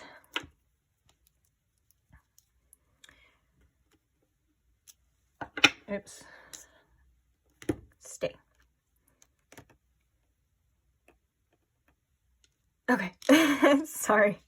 I want to make sure you can see almost everything for the most part, but then still see your crystal that you chose as well.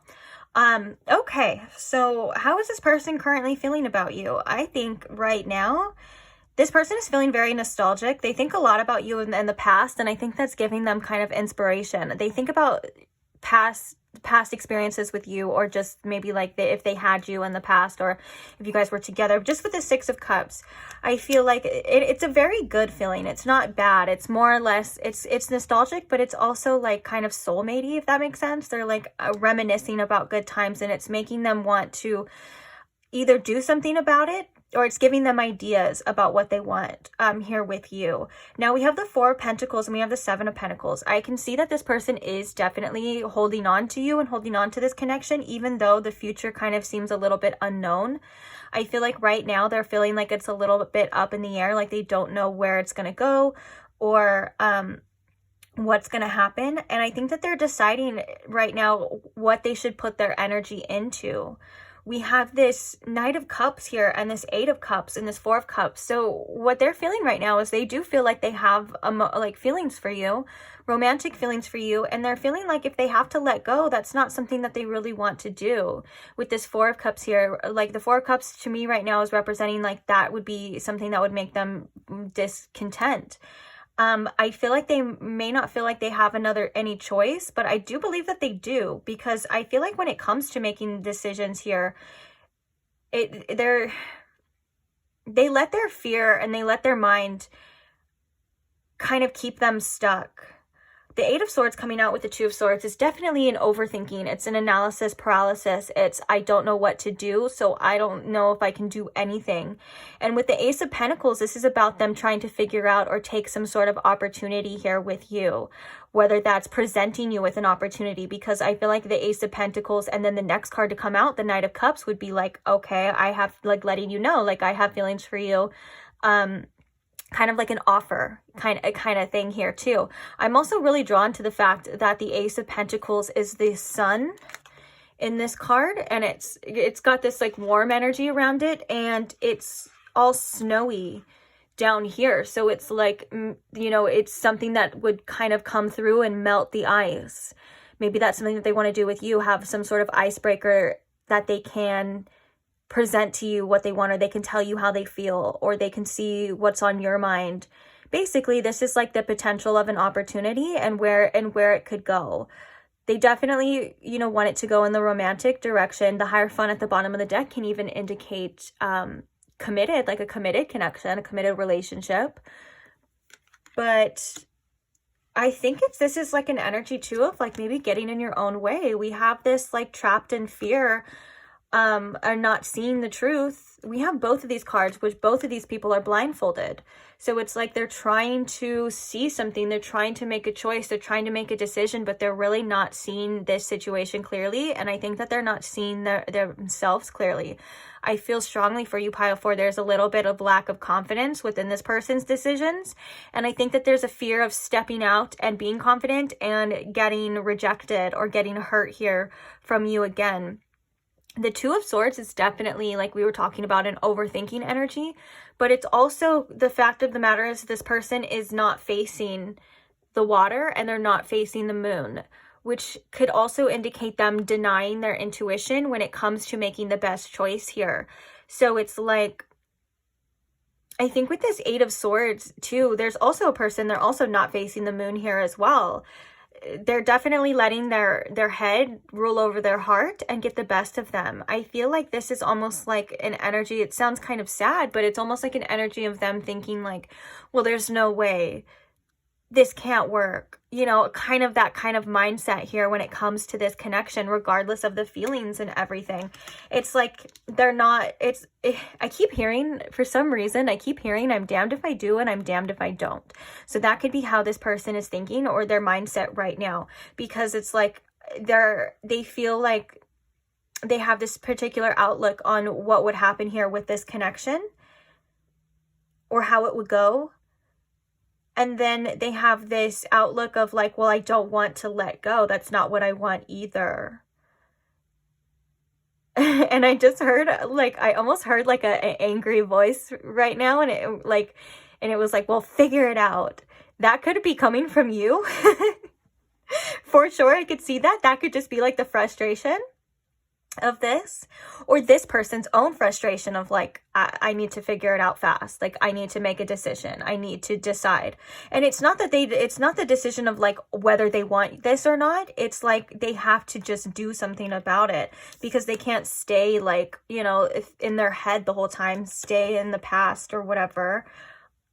There's some sexual energy right here too. I know that sounds, I was gonna say, like, I don't mind. I love sexual energy, and I feel like it's very good to be in touch with your sexual side and open with that, but it's just not the right time right now and not the right message for the right place. Like, honestly, everything that we were just talking about, for me to just be like, I think that this person thinks about you sexually, and I think that this has to do with maybe like masturbating. I know that's okay. 18 and over, warning.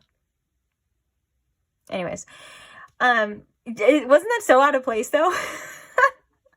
Sometimes the messages could just come through like that. There's no particular order or no rhyme or reason, but that's definitely something that they do think, and there's a sexual energy for they think about you, okay? Just know that they think about you. But yeah, there's an uncertainty here. And I think with this Four of Pentacles as well, one of the things that's like having this person hold back a bit is wanting to stay safe, stay in their comfort zone. We have this here with this Eight of Swords as well too. Maybe they're waiting for you to make the first move. I'm not sure. I think that that can be a little bit... It depends on your situation, to be honest. I'm not going to assume that that's good or bad or immature or mature, even though I was kind of thinking like maybe that's a little bit, but it depends on like what's going on. I think it's different for every single one of you.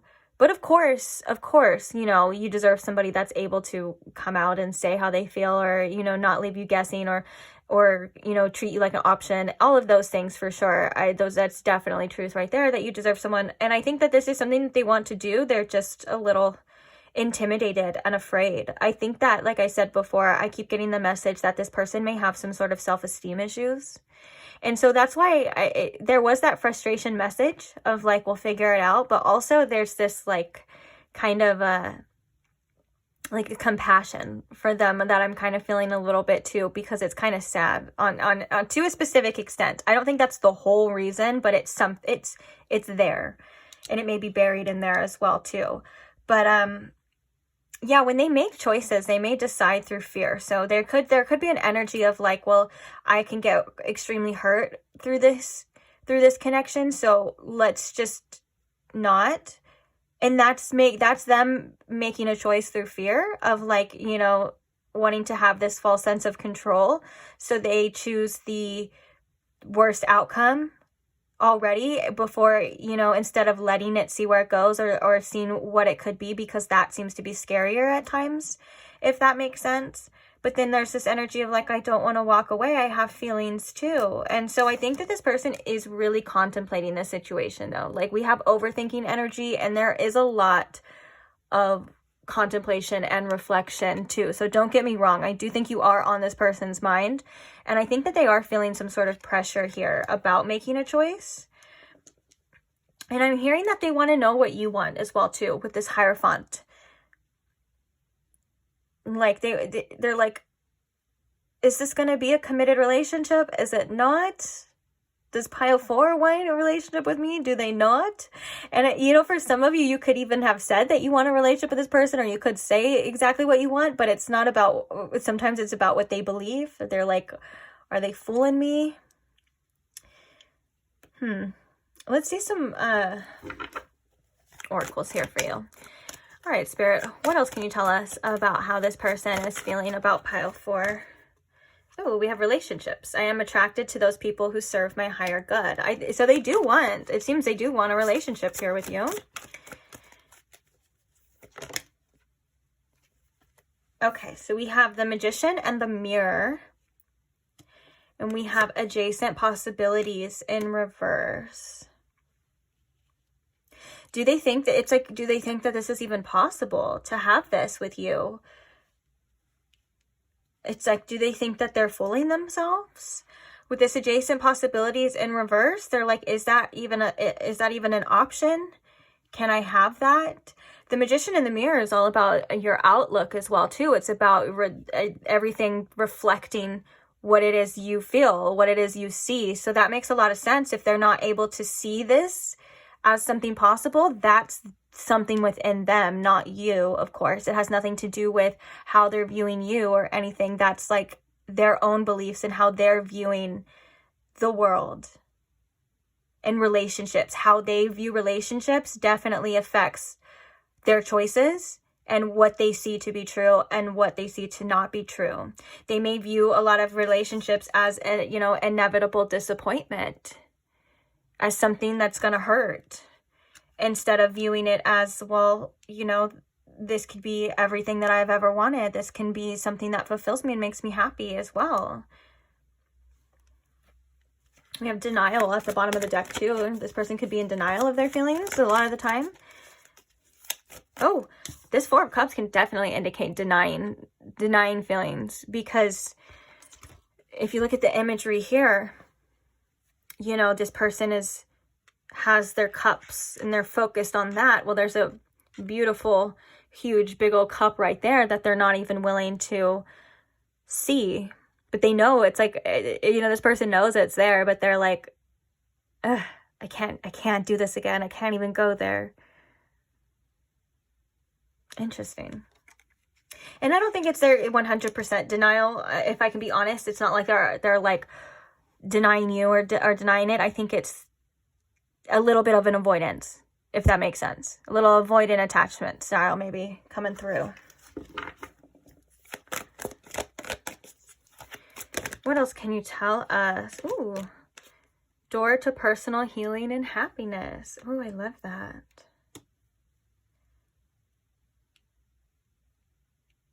I want to clarify that.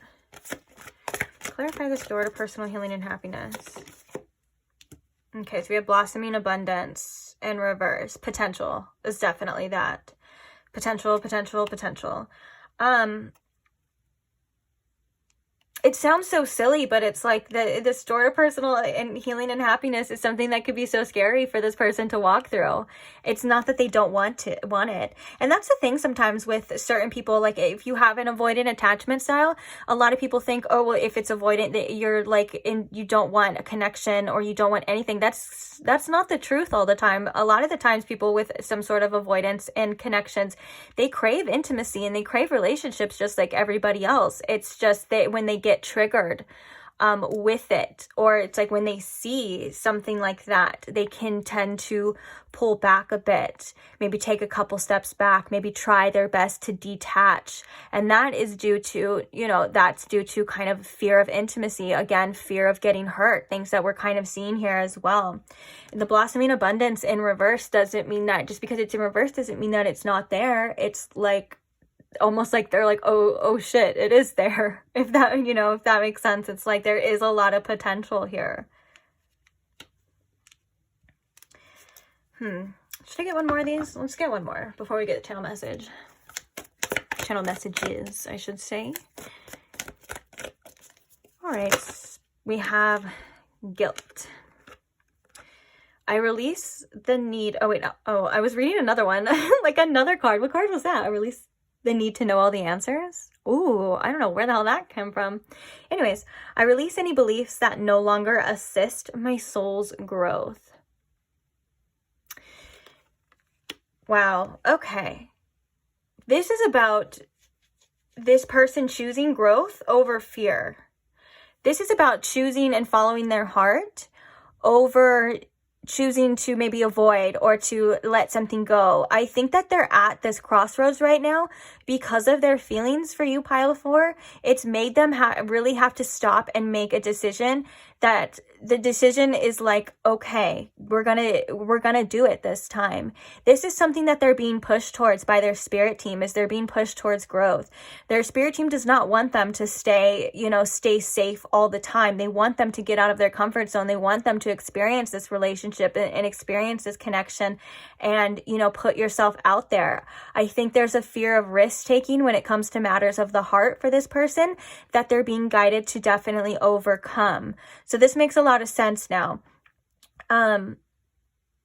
It's funny because this came up in another pile as well too, but it came up for the advice, I think, for another pile, but about basically that, understanding that everything is a risk. No matter what, like we can't always just stay in our comfort zone forever. Sometimes our comfort zone is risking our future. It's risking our desires. It's like if you're not willing to make certain sacrifices to be better, then you're sacrificing everything that you wanted, or like you're sacrificing your goals, you're sacrificing your dreams if you're going to stay in your comfort zone and not do anything about it. Same thing with that, like, everything is a risk. If you want a relationship, you're going to have to risk potentially getting heartbroken. Same thing with everything though. If you want a successful career, you're going to have to risk failure. If you want to be heard by somebody, you're going to have to risk being understood or maybe possibly being ignored. You know what I'm saying? Everything is a risk. But in Spirit's eyes, this is something that my spirit team told me a long time ago about making choices and about taking risks and about doing things. It's like, if you had the option to do something, why would you ever not do it? If it's something that you want. And I at the time, this was so long ago, that blew my mind. I was like, oh my gosh, that's so true. It's like, why, when you look at it from that perspective, it's like, yeah, you're right. Why wouldn't I? If there's a chance I could have it, if there's a chance it could work out, why wouldn't I do it? And the reason why wouldn't you do it is all the blockages, it's all the fears, it's all the things that stop us, for sure. But if you want to kind of put it in a simple terms and look at it like you should, because you can, you know, that's the energy of this reading here as well. And I think that this person is definitely trying to overcome this. I think that there may be a little bit of patience involved. That's why when I was like explaining this, like, I know sometimes people will say like, oh, well, if this person's scared to do this, then just leave and blah, blah. And yeah, that can be the case at times as well too, because, you know, we do deserve somebody that's going to. But sometimes, you know, some things that are simple in that way aren't always easy. Sometimes it's a little bit more complicated internally, and there's other things going on as well too. So, you know, just because we believe something to be a way doesn't mean it has to be that way. And so with you, if you are willing to have patience with this person, there could be a chance that that's a risk that you would be willing to take as well too. And of course, this is a general reading, so I would never tell you to do 100% that. I would actually say use your own discernment to make your own decisions. Only you know best, and you're experiencing what you're experiencing, and that may not be the same thing that the other person is experiencing. So of course, when it comes to your choices, I always say follow your intuition and use your discernment. But like I said, it's different for everybody. So I kind of don't like when I see people shaming other people. I've seen that before, where people shame other people in the comments for like the reading. Like someone will comment and they'll be like, well, if it's like this, then just leave. And it kind of seems like they have some sort of superiority complex at times. Like, and maybe they don't mean it like that intentionally, but it's like, yes, that like what they're saying is true, especially it's true for them. Like if they're like, well, if that's the case, then why don't you just walk away? But to somebody who it's not that easy, or to somebody who maybe is going through their own different things and differently, that can make someone else feel really bad about maybe not being able to walk away. And the last thing that I feel like we all need as individuals, as people living on this earth, the last thing we really need is more shame for making our own choices, shame for doing things differently. And so I don't know why I feel called to bring this up. If you have ever been shamed for your choices, or maybe someone tried to make you feel like what you're doing is wrong and you're just trying to understand yourself and understand your feelings, I'm here for you. Don't listen to them. You don't have to worry. You do what you want to do, pile 4. Don't care what anyone else has to say, okay? That's all I gotta say.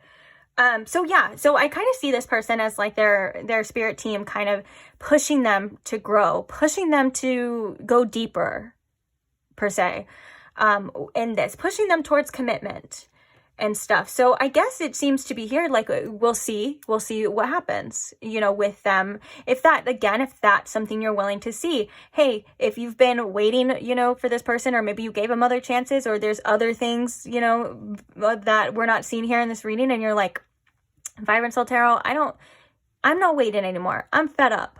Then I would say, you know what? You're 100% right on that too. Do you. Do whatever it is you feel like you need to do. Because you know what's best for you. You know, it's like, we cannot, these readings are great advice. Of course, they're so helpful. That's why I love them. But at the same time, you know, trust your choices and what you know is best more than anyone else. No matter what I say, no matter what anyone else says, no matter what your family says, it's at the end of the day, it's your choices. Okay, so let's get some channeled messages now. So Spirit, what are some channeled messages from this person for pile 4, please? And thank you. Anything they need to know about how they feel, or anything else at this time, please. Thank you.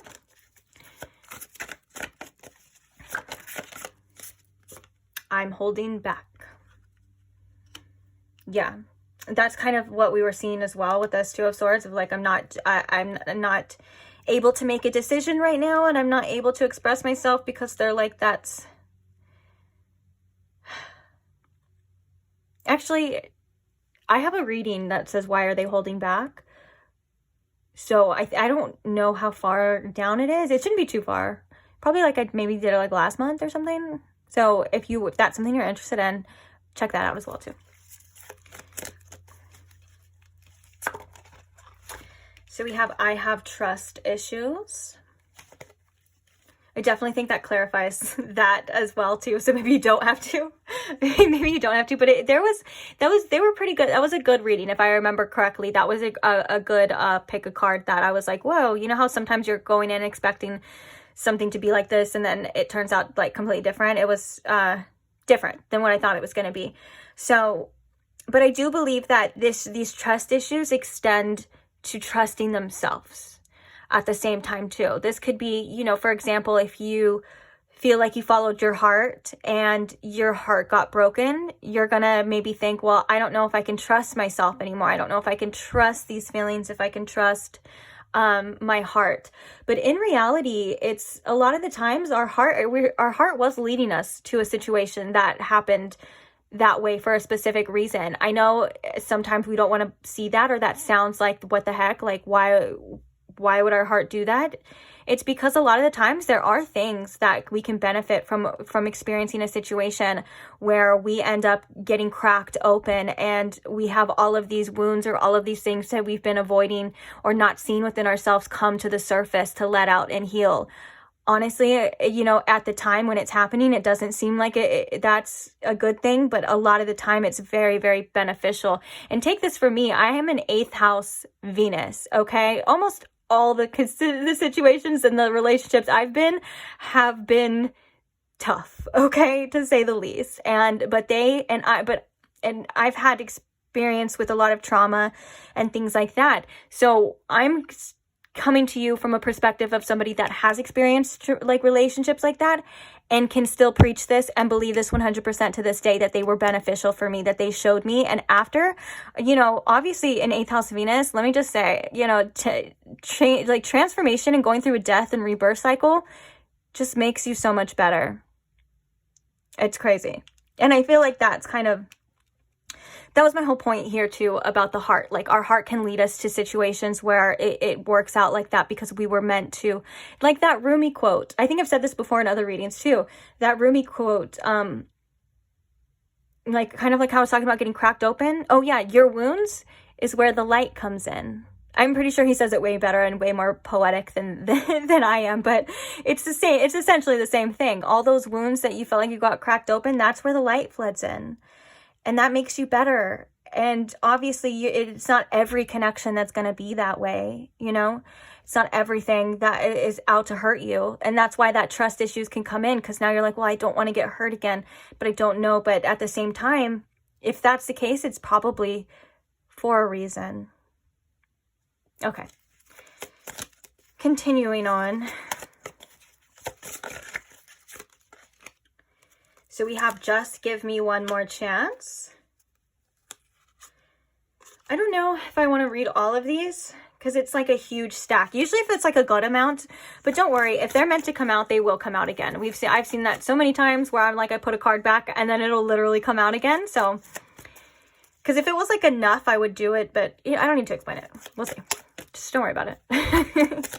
Sometimes I get comments where they're like, sometimes they get like really upset if I put a card back, and I understand that too. But also, like I said, if it's meant to be, it's meant to be. So don't put too much pressure on it. Oh, see, like I saw that one. Oh my gosh, I saw that one underneath. And that's so funny. I saw that one underneath and I was like, well, we'll see. And look, here it is. See? So we have, did you put a spell on me? Definitely this person does have strong feelings for you. And I think this is definitely in regards to that avoidance energy. This is kind of coming through to say or to clarify, like they may have tried to avoid it, but they can't. That's why we have that Knight of Cups coming too. There are feelings here for you. no matter, you can't just make those things go away. And so it's maybe not that this person literally thinks you put a spell on them, unless they kind of have fears or trust issues when it comes to like people that are very spiritual. Like if you're very open about your spirituality to this person, then yeah, that kind of does kind of come, again, another risk, you know, of like risking being authentic. Well, again, that misunderstood, like, well, if you're all spiritual and woo-woo, oh, you must have put a spell on me, because, you know, that would mean that these feelings didn't actually come from me, and that would mean that I'm avoiding this accountability for my own feelings, which maybe this person kind of does naturally anyways, you know what I'm saying? But other than that, it just indicates of that feeling of being put under a spell, like that infatuation that you have for somebody that you really just seem to not be able to shake. Oh, as we just say that, I'm head over heels for you pops out. That's so funny, as we're just saying that, like, yep.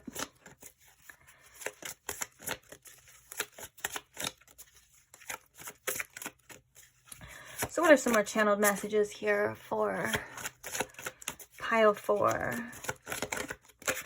For pile 4, I want you to make the first move. Oh, didn't we say that?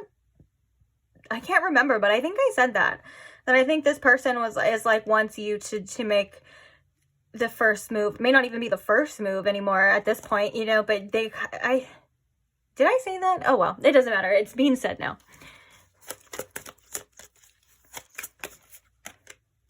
My last relationship wrecked me. And we also have Be My Baby.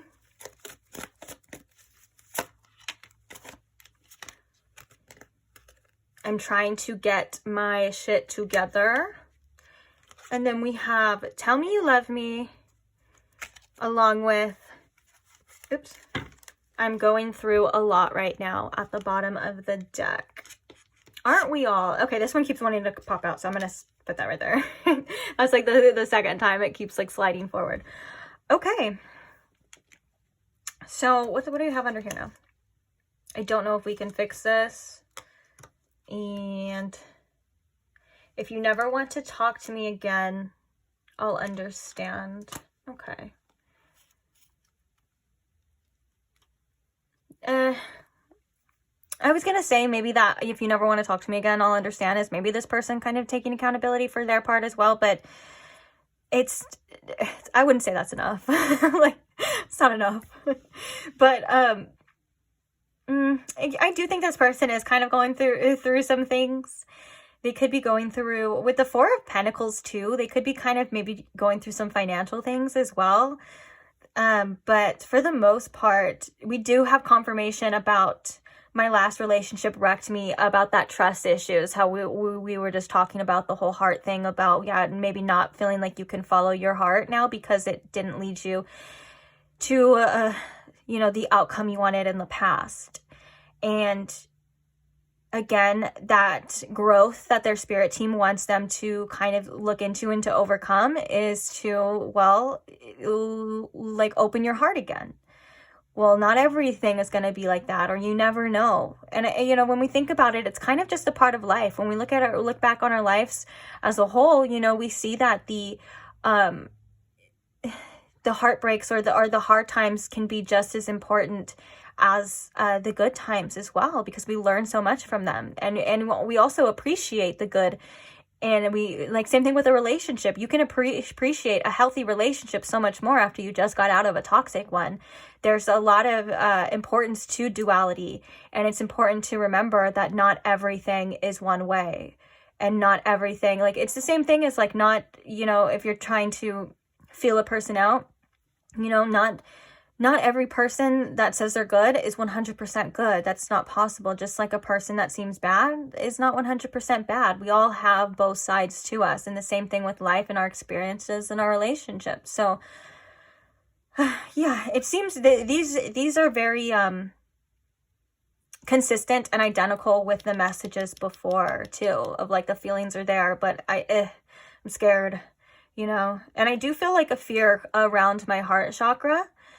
And I think that's, again, that spirit team wanting them to kind of just open up again. But of course, we all have free will. and you can't make anyone do anything that they don't want to do, and you can't make anyone see anything that they're not able to see. So you know, I feel like these readings can be so helpful at times, but they can also cause a little bit of frustration too. I can definitely see that as well. It's like, if this is the truth of this person, then that's frustrating that they can't just know that too. Especially when we do readings where we see things on a deeper level. That person may not be able to see things that deep though, but that's their experience. They're meant to find it themselves usually, and we can say it to them, and maybe they'll get it, you know, and but maybe they won't. It's the kind of that same kind of, well, it's up to them type of energy. But also remember, you have a choice too. Like we were talking about before, you have the freedom of choice as well too. Just because their choices are up to them, well, you can still make your own decisions and your own choices and do what you know is best for you. And speaking of what's best for you, let's go ahead and see some advice for you. So, Spirit, what advice do we have here for pile 4? Can't be caught. Ooh, I love this for you.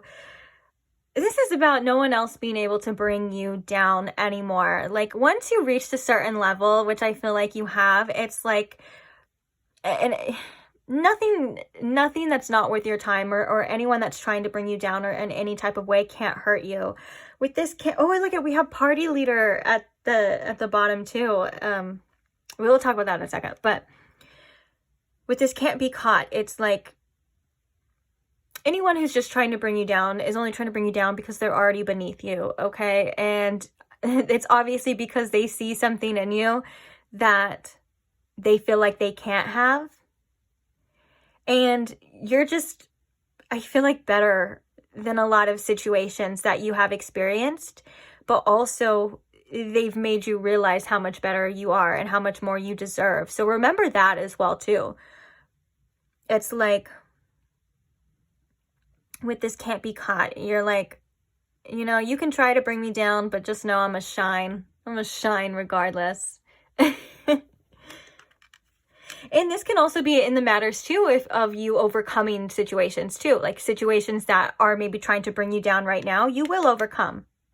Because this party leader, it means a lot of things, or it can mean a lot of things, especially a deck like this. It's a very intuitive type of deck, but I'm getting like 6 of Wands, success, you know, and maybe like also you being heard with the party leader here. Like, you know, the world can be loud, and yes, it can be fun and stuff, but don't forget that you have a voice too, and you deserve to be heard. So if there's something that you feel like you need to speak on it or whatever, but maybe it's already been said or whatever, or you feel like other people are doing it, or maybe you just, I don't know, you just feel like you need to say something, say it, because you deserve to be heard. And I know this is, it's a very fun energy here too. So that's why I was getting like the 6 of Wands, like it's your life or your situation is going to work out the best that it's meant to work out for you regardless. So, hey, celebrate. You can celebrate your victory already if that's something you want to do. What other advice do we have here for pile 4?